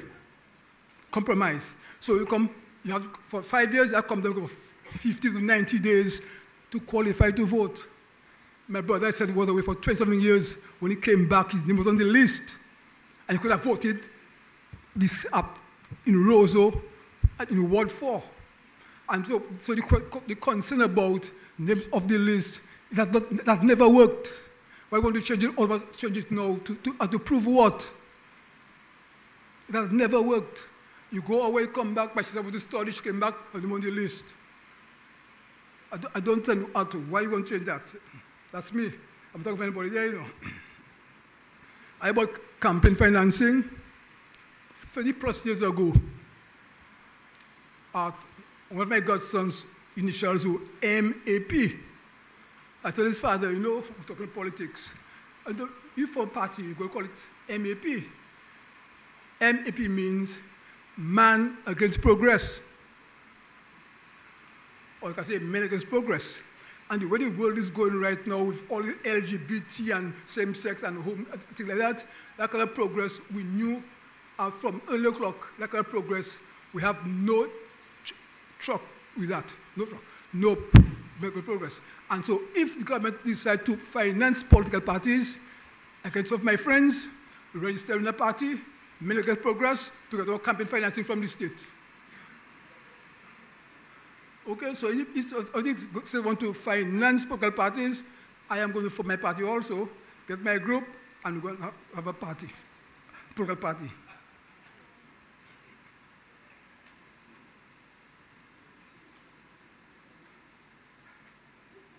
Well, about dead men voting, that's been discussed, and that's a non-issue.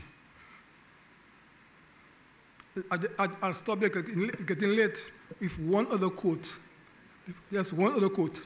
It's taken from Isaiah at chapter 30, verse 10, which says, I'm talking about people who don't like to do the right thing. It says, they would say, don't talk to us about what's right. Tell us what we want to hear. Don't talk to us about what's right. Talk to us about what we want to hear. What God is telling people, because we want things, not to the right thing, you know, what we want to hear, what to do, we go for it, and we say, yes, that's what I want, I got it. Thank you very much for the time. Thank you very much. Mr. Cyril, can we, Monsignor Thomas? And I think Severin Mackenzie and this gentleman would like the floor as well. Will you speak from your seat?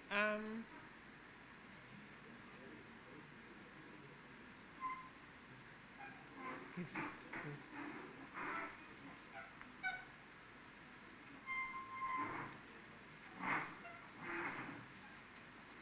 Because I'm a preacher, I thought I should come to the pulpit.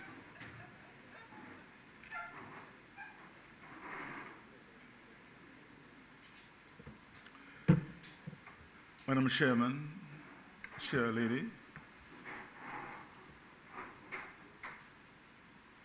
Prime Minister,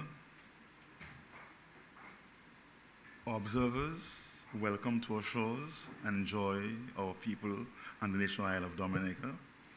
Although the protocol specialists say it's not good if the protocol is established, I would like to crave your indulgence. I will say, my brothers and sisters. I'm late. I was late tonight because I really thought the program started at 8 o'clock. And besides, I got a sick call, and I thought the sick call was very important for me. Pastor Rodney said that he was having physical pain. I have been having emotional and psychological pain because I'm concerned about the state of affairs in my country. I'm concerned that Dennis Byron was vilified, which throws bad light on our country. And this because of some mischievous people who don't love our country.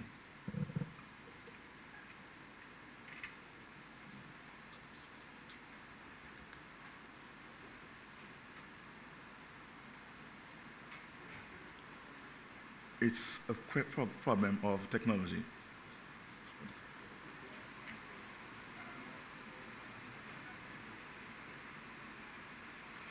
I thank the present administration for being committed to electoral reform, and I congratulate the thousands of Dominicans who are responding by participating in this process. For the many years that we have been going to the polls, general elections ran smoothly until recently a small group of people asked for electoral reform, which, though in process, is being impeded by some unpatriotic individuals who want to create mayhem in our own quiet country and are determined to destabilize and attain power by whatever means possible, not out of love for Dominica, but because they hate a particular individual who is loved here and abroad. I make no apologies for speaking the truth. I am a member of the clergy. The difference, the two here have Roman colors. I don't have one. I'm carrying the cross. I carry the cross because I suffer out of my genuine love for my people.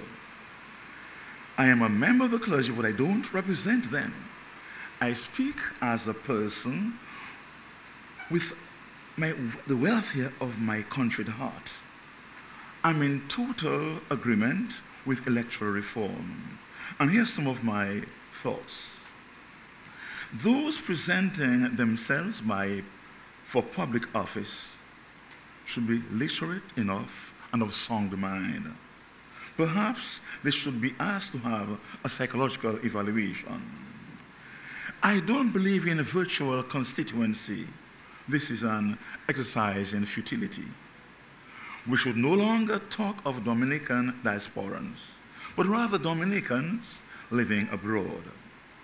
Regarding the right to vote, once registered in Dominica, they should be able to vote at any time. This question of 5 years should be totally abolished. The question of dead people voting makes no sense, and this matter can be solved by a proper dialogue between the village councils where the dead are registered and the electoral office. I don't think that government should finance electoral campaign. Each party should fend for itself. To my knowledge, all political parties are offered the opportunity to use the airwaves of DBS.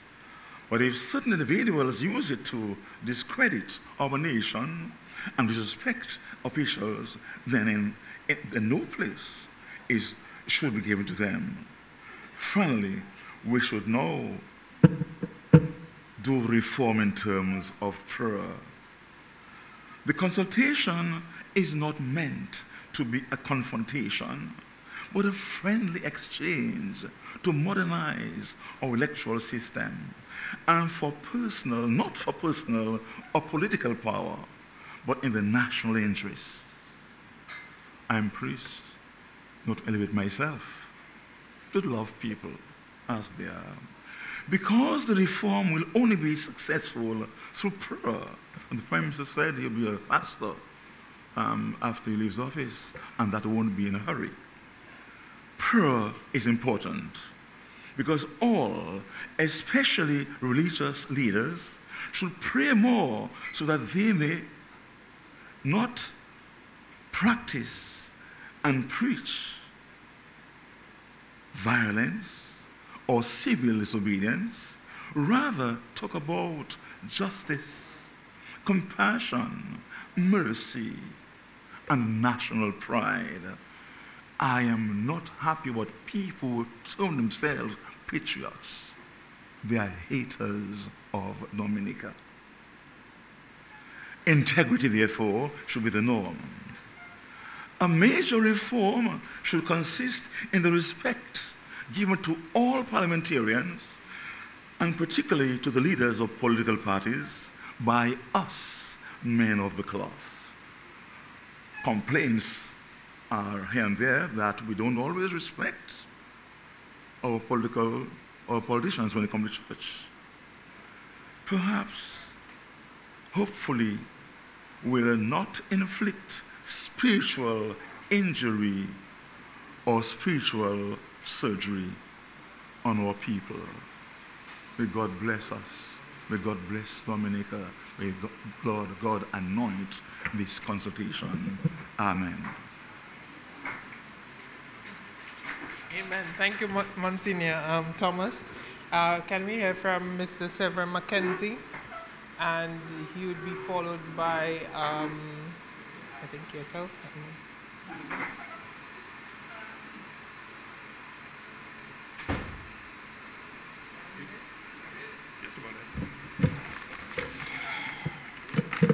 Good evening to everybody, Mr. Prime Minister, members of the Cabinet.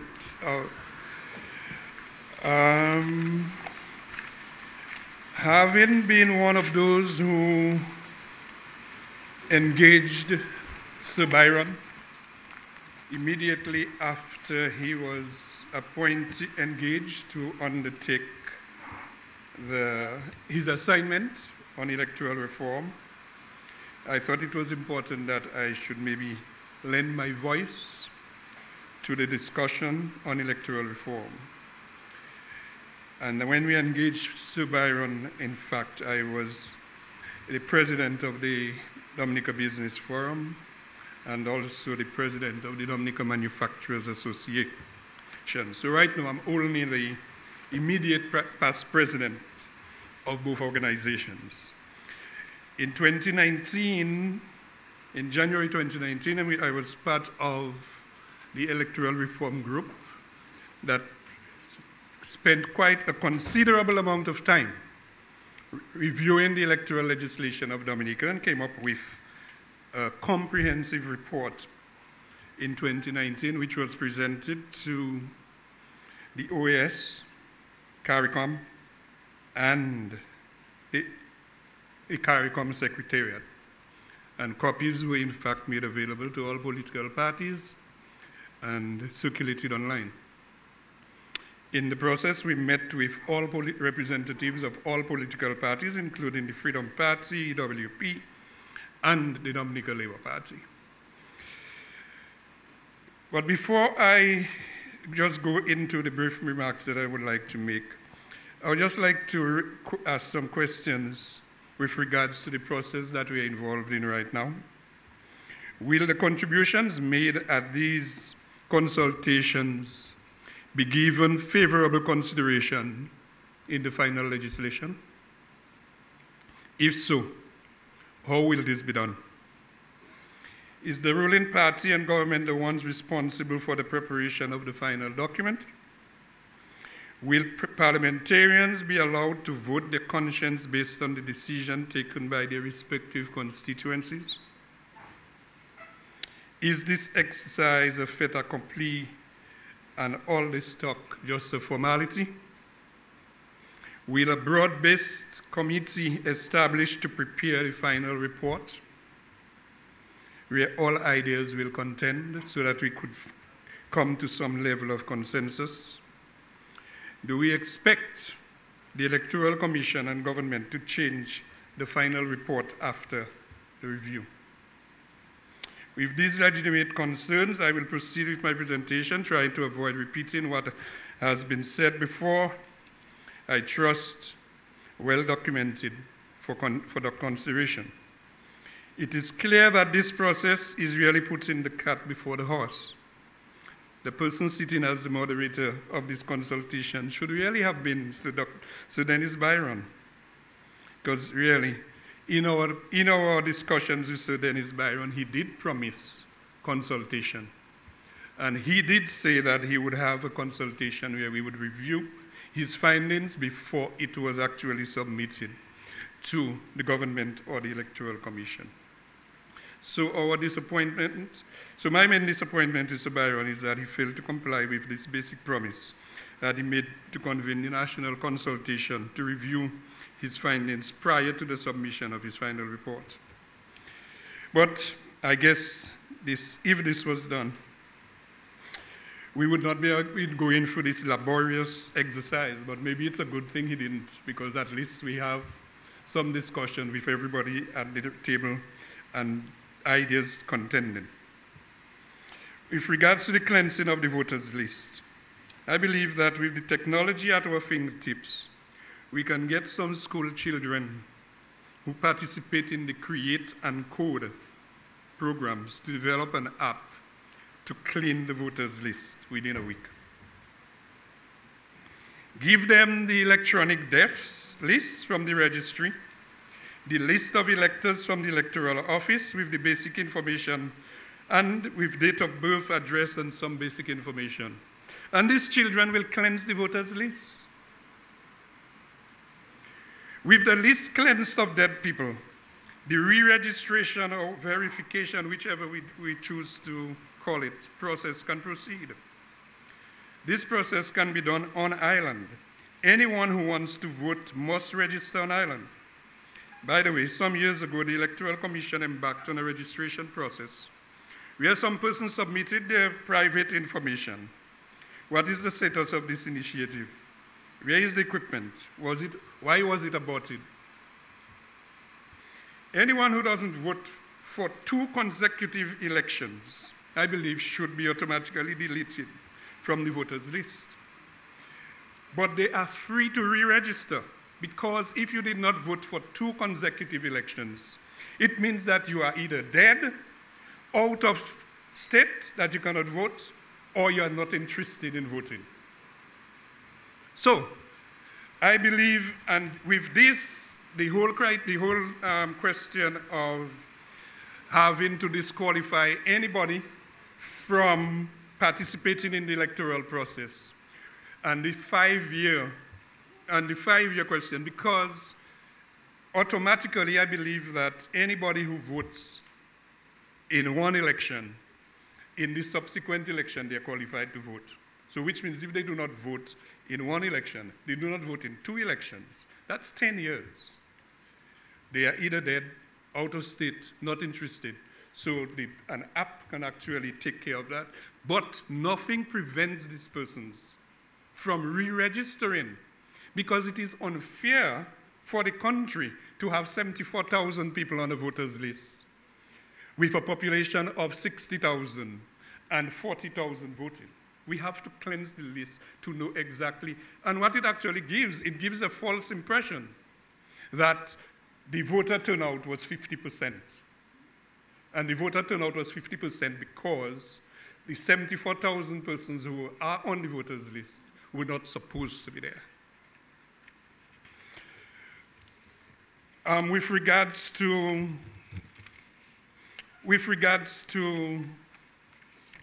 disenfranchisement, I believe that the biggest disenfranchisement a voter can suffer or subjected to is for a politician to come, ask for his vote, ask a voter for his vote, beg him for his vote, and then when the person gives him all types of promises, and at the end, this one politician can abandon all the principles and everything that he begged for and jump to the other side.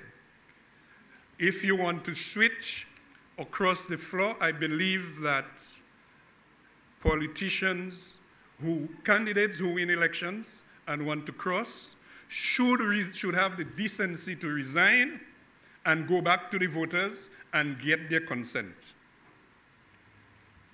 With regards to voters' registration card or national ID cards and those type of things, the reason for an identification to vote is because you want to make sure that the person who appears in a polling station to vote is the person who is actually voting. So, if every voter has a voter number, this is basically what is, I think that is most important, that every voter registration number, which is peculiar to individual voters, whatever ID that you use, this number should be on the identification card that you use to identify you as the legitimate voter. Because if you use other IDs, there are other people with the same name. There are a number of persons with the same names. But one person with one voter ID number, we should be able to resolve this problem. So I think the whole question of voter identification cards, what is actually necessary is to make sure that the person number, the number of the voter coincides with the person. Because I do not believe that we are going to have machines to read biometrics and all those things. So, after 45 years, after almost 45 years of political independence from Britain, I think this is the first opportunity that we have to look at the electoral system that we inherited from our colonial masters. It took me just 12 years after independence, in 1990, when I contested the elections for the Dominica Labour Party, to recognize that I had a total distaste for our electoral system. Yeah, because in 1990, when I contested for the Dominica Labour Party, I was contesting against Richard Roberts and Conrad Cyrus, and I was straight from a university in Cuba, where my qualifications were not recognized, and I was supposed to be a hard communist. And then I went up for the Labour Party. Those who are interested in knowing about the history of the Labour Party can check me out. Right, Mr. PM? Yeah, but there are other things in terms of campaign financing and those type of things. In 1990, under Mike Douglas, the Labour Party's budget was less than $100,000. In fact, my contribution that I received was $500. It was just the money to lose my deposit. Right? In 2000, the campaign budget for the Dominica Labour Party was just about $300,000. What I understood right now, it's millions. So maybe we really need to look at where we came from, where we are now, and what should be done as far as campaign financing. Thank you, ladies and gentlemen. Just wanted to share some of my thoughts. Thank you very much. I have this gentleman here and this lady, and then the last speaker will be Mr. Maslin. Please.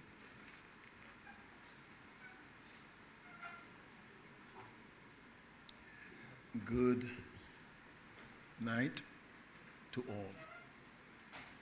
My name is Peterson Benjamin, a servant of God, a pastor by profession. I do not want to bore you, but really say to you, where is the finger of God when it comes to nation? God has a part to play in nation building. God has a part to play in purpose and the destiny of a nation. And that sometimes is what the fleshly part of us leave out, because we do not want to, as it were, fall in alignment with God. What is God saying for Dominica? Where does God want Dominica to be at this time? What is the role of Dominica now in this present earth that we're living in? And I don't want to say much. I'm of the view, maybe, that I don't think that no Dominican, period, should be removed from any list. That's my view. Because it's against the fundamental right that you have given me as a citizen to vote. And at the same time, you are coming back with a law to infringe on that right, to tell me that if I don't return to Dominica within 2 or 3 years of that 5 years, that choice that you have given me is no longer a choice, but you have just manipulated it.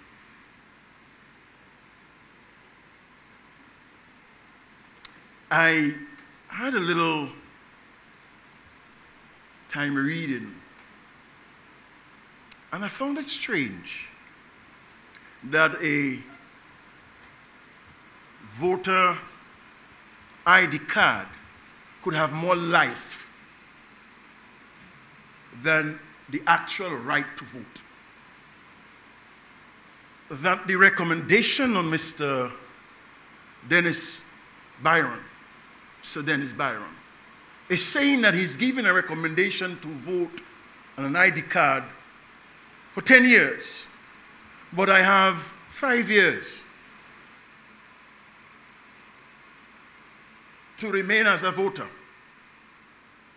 But my card, if it is implemented, gives me 10 years.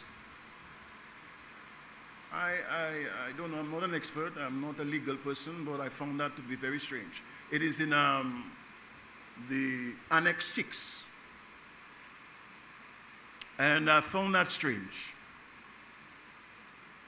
I do recommend, and I think we should have had it years ago in this country, the campaign fund being monetized, even more now, because there are some demonic and devilish NGOs out there.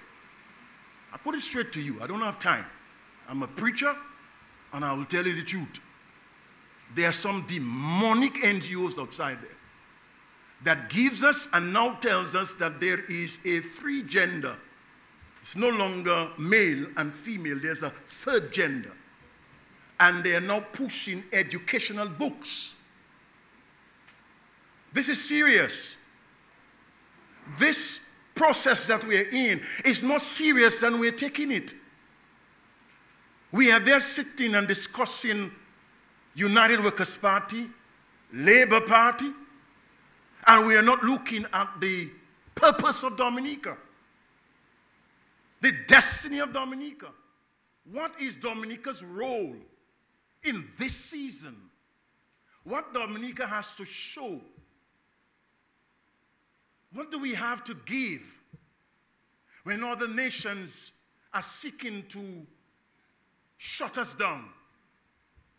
I'm telling you the truth. What do we have to give? What do we have to offer in this season? The time has come for our government to lean more on the church. That's the honest truth. The time has come for the government to lean more on the church. And the time has come for the church to stop behaving like little boys and little girls and behave like mature men and women to lead this country. This is not time for us to be playing. Let me say this to you up front. From Scripture, God is not democratic. God is not democratic. God does not come and ask you to give me an advice. He does not. God does not give government that thing that we call democratic rights. God gives government the power to rule and the power to guide the power to administrate, the power to do right for the people, the power to defend the people's right. That's what God gave government power to do. And we have to get to that place. The finger of God is so much more important in the time that we live in. Let me say this to you. Please, in passing this legislation, do not tax the citizen of Dominica to fund no political party. Do not tax Dominicans. When God selected kings to rule nations, their family background played a very important role in that. The first king God chose for Israel came from a solid background. King Saul came from a solid background. There was money from his father's end that he could sit and rule. When he came to King David, he did not change the process. He also chose a solid family to rule the nation.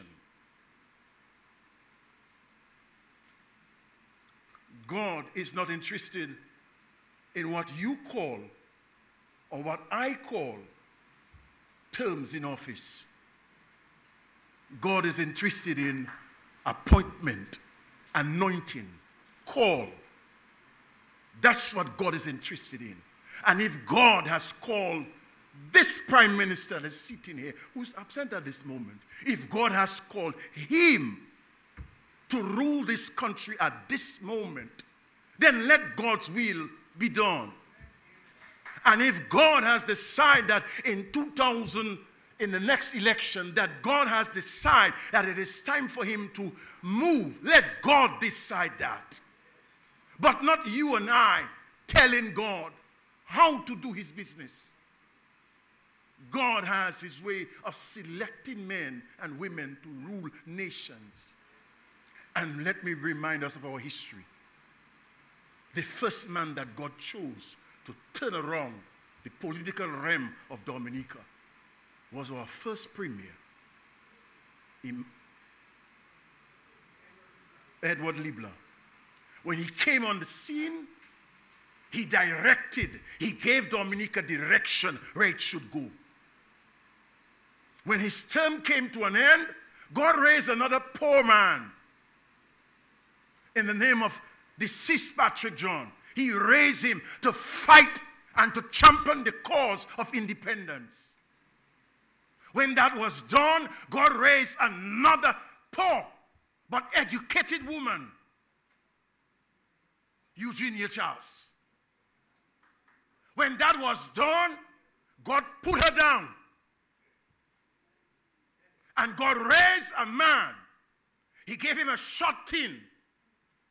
God raised this former prime minister sitting here, Edison James, and gave him a time in office. When God was done with him, God put him down. And he raised other men. Today, God has raised one, then let him lead. And when God is ready, let him remove him from office. I call in on us. Let's begin to bring this thing into Parliament. Stop this debate. There are some things in this document that should already be in Parliament. There should already be debate in the House. The true debate in the House. The people that we elected to vote to represent us in Parliament. Where there should be debating this thing. Right, it's okay. Where? Jesus. You see, there's a demonic thing over the country. I don't know if you understand that. Monsignor was talking about it, and sometimes we miss it out. But there's a demonic thing over this country. There is a devilish walk in this country. It is interrupting a number of things in this land. Let us stop this thing. Let us bring this thing where it's supposed to go. There are things in there. Now we can start the ball rolling. There are some things in there that we can start the ball rolling in the reformation process. And as we go along, fresh light, fresh eye will come in the process and will cause the process to be smooth. But the more you and I stay here and trying to get this democratic kind of thing flowing, I want to hear what you have to say and what you have to do. We will not get anywhere. I will tell you the truth. We will not go anywhere unless you take the bull by the horn like Patrick John did. He took the bull by the horn and he ran with this independent move. Unless you do this with this electoral reform, we will not get anywhere. That's the honest truth. We will not get anywhere because we will still want to hear what everybody else has to say. This is about Dominica. Good night, sirs, and good night, ma'am. But this is about Dominica. This is about Dominica. This is about the destiny of a land. This is about the destiny that a land needs to begin to find its place. It needs to begin to find its prophetic call and reason why God made her a land. You and I are here. Please forgive me. But I do have a burden for my country. I want to see this thing stop. This constant every Wednesday. I want to see it stop. That's the truth. I want to see it stop. I want to see it stop. And I want to hear a fresh voice. I want to hear a fresh need coming up in the country than this electoral reform every Wednesday. I want to hear it stop. I want to hear the answer. Yes, we have answered it. And this is the answer. Let's start the ball rolling. I don't have much to say. That's what I have to say. Thank you very much for listening to me.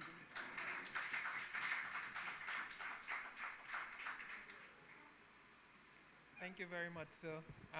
Obviously very passionate. And this is the whole purpose of being here, to try to reach a resolution of a way forward. But we really have to decide whether or not we really want to see a change happen in Dominica, because we're coming up with all sorts of different wish lists. You know, every time we hear something further, we have to be realistic in what we want and what makes sense for Dominica. We seem to want to radically change everything that we have traditionally had for elections in Dominica, turn everything on its head. But we really have to sit down and decide whether we really want to have meaningful change in Dominica and what that change should look like. I would like to call on Mr. Masler, followed by Clevin Mills, and that's it. The lady has yielded her position, so Mr. Masler, followed by Mr. Mills, and that will be it for the night.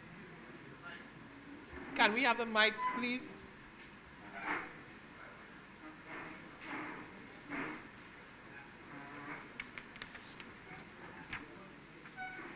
Oh, I thought they were bringing the mic to you.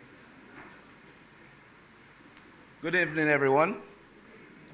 It's always a pleasure being among our own people and having the discussions of the day. I want to acknowledge those who are visiting and looking. And I'm here tonight with a different cap.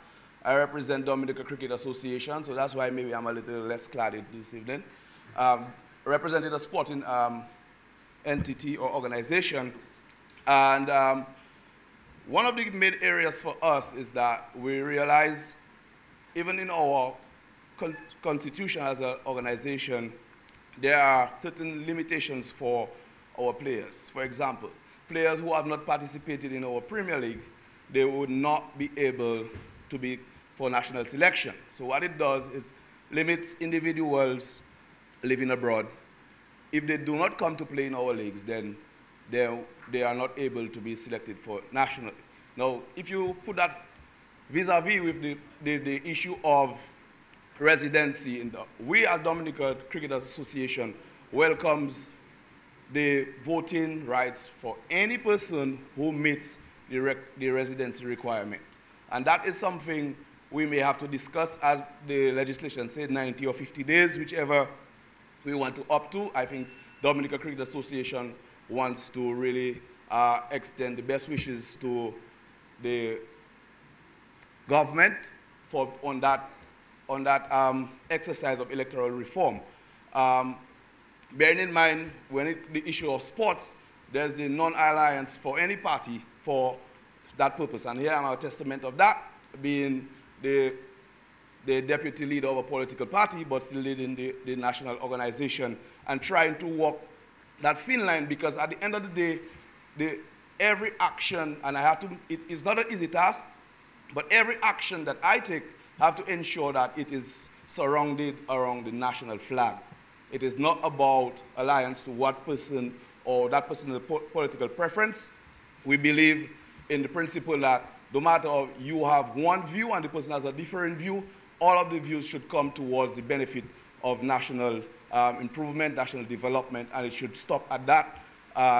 And we, as Dominica Cricket Association, wants to remain in that. My personal view on some of the issues, the issue of campaign financing is very important.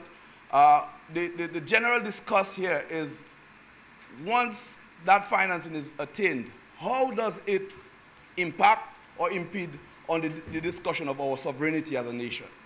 Would big money make us be prone to the influence of another superpower? Or what is the cost? And then you have to come to what measures are we going to put in place, because the lack of funds in an election campaign might lead to disinterest in the elections, or even disenfranchisement of people who cannot come out. And those things have to be taken into consideration into quantifying the campaign, but it cannot be left that you could spend the entire treasury on a campaign, and one has to ask the question, what is the cost, or what is the operating expense of marking a ballot? Or what is the cost of getting someone to be convinced that you are the right person to represent me? If somebody can live here tonight and give me at least the average cost of that, then we're really doing something in futility. We need to understand that the transactionalization of votes should not be an issue today for us. We need to understand that whatever we are doing, it will continue to add, it should continue to add to our democratic process, which means that you're voting freely and you're not voting under any form of pressure, or any other side is benefiting from an unfair advantage.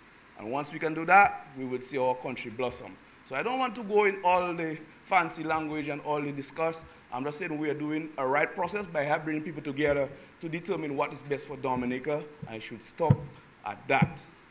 Thank you. Good night. Thank you. Our last speaker, Mr. Mills.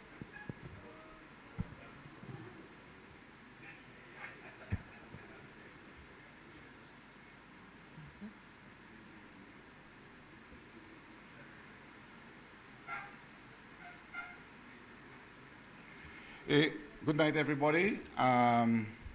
Protocol has been established. I think I just need to go right into it. My name is Cleville Mills. As a matter of fact, I came here to represent the Dominica Consumer Protection Association. When we received a letter from Sir Dennis Byron, by letter dated 17th June 2021, we had a very brief recommendation to Sir Dennis Byron. At the time, we were very concerned about the question of how people influence people through false and misinformation and disinformation.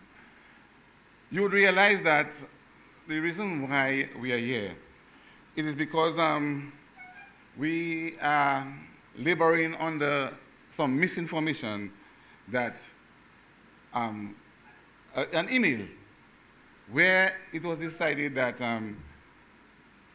the government did not want to give electoral reform. Because why? After the 2005 general elections, we know that both parties received funding, and the United Workers' Party lost the election. They challenged the election, and they went on trying to put on a smoke screen to show that they had lost the election because there was cheating. And they started that.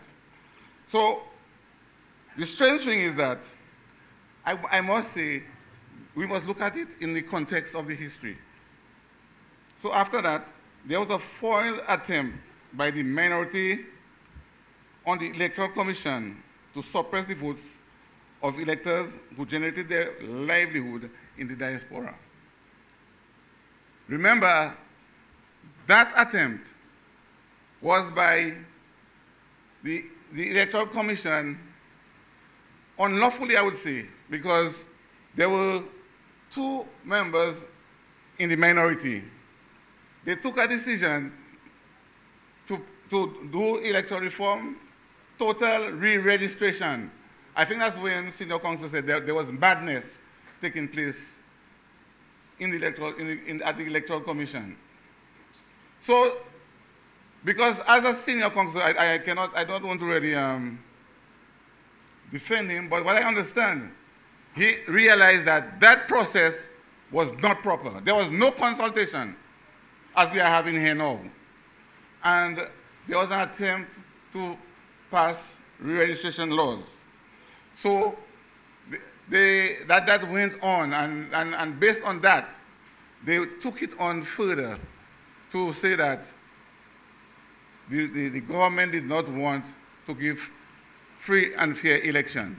But the point I want to make is, the main reason why we are here, I want to make it short because it's late already, it is already 20 past 11. The main reason why we are here is because some people want to stop Dominicans living overseas to vote. Everything else, what we talk about, bribery, treating, have to do with the fact that people can come down to Dominica to vote. So there's an attempt. Everything is about that. So what I'm saying is, let us just decide whether we want a Dominican to be able to vote in Dominica. All the other regulations, all the other things that we can put in place to ensure that that can happen, we'll do it in a way that it will not cause any, how would I say that? It will work in such a way that as a matter of fact, it is transparent. It will be transparent and we'll agree. Because it seems like, as the chair lady was saying, we'll be going back and forth, back and forth. Let us just realize the only problem that we have is whether or not we want our brothers and sisters who live overseas to vote. Other matters, all the things that we spoke about, we can take care of it. But for the purpose of that mischief, where people just make statements, you know what happens is someone will come and make a statement without any foundation, another person will repeat it, and then it's news. Because you know nowadays our news is from the talk shows, where a person make a statement, and then the reporter come and they read it as news without getting into the gist of the information. Our advice to Dominicans and everybody in the era of fake news and misinformation, when you hear something, you must take your time and try to analyze it before you believe it. Because we have been hearing about that madness in the electoral system, in the electoral commission for a long time. When you now look at it, you will see that the madness that was taking place, it was an effort to stop Dominicans living in the diaspora from coming to vote. So if we want to have electoral reform, let us genuinely look at what is the problem, how we can improve the system, and let us work together to bring the fine prints, the fine points.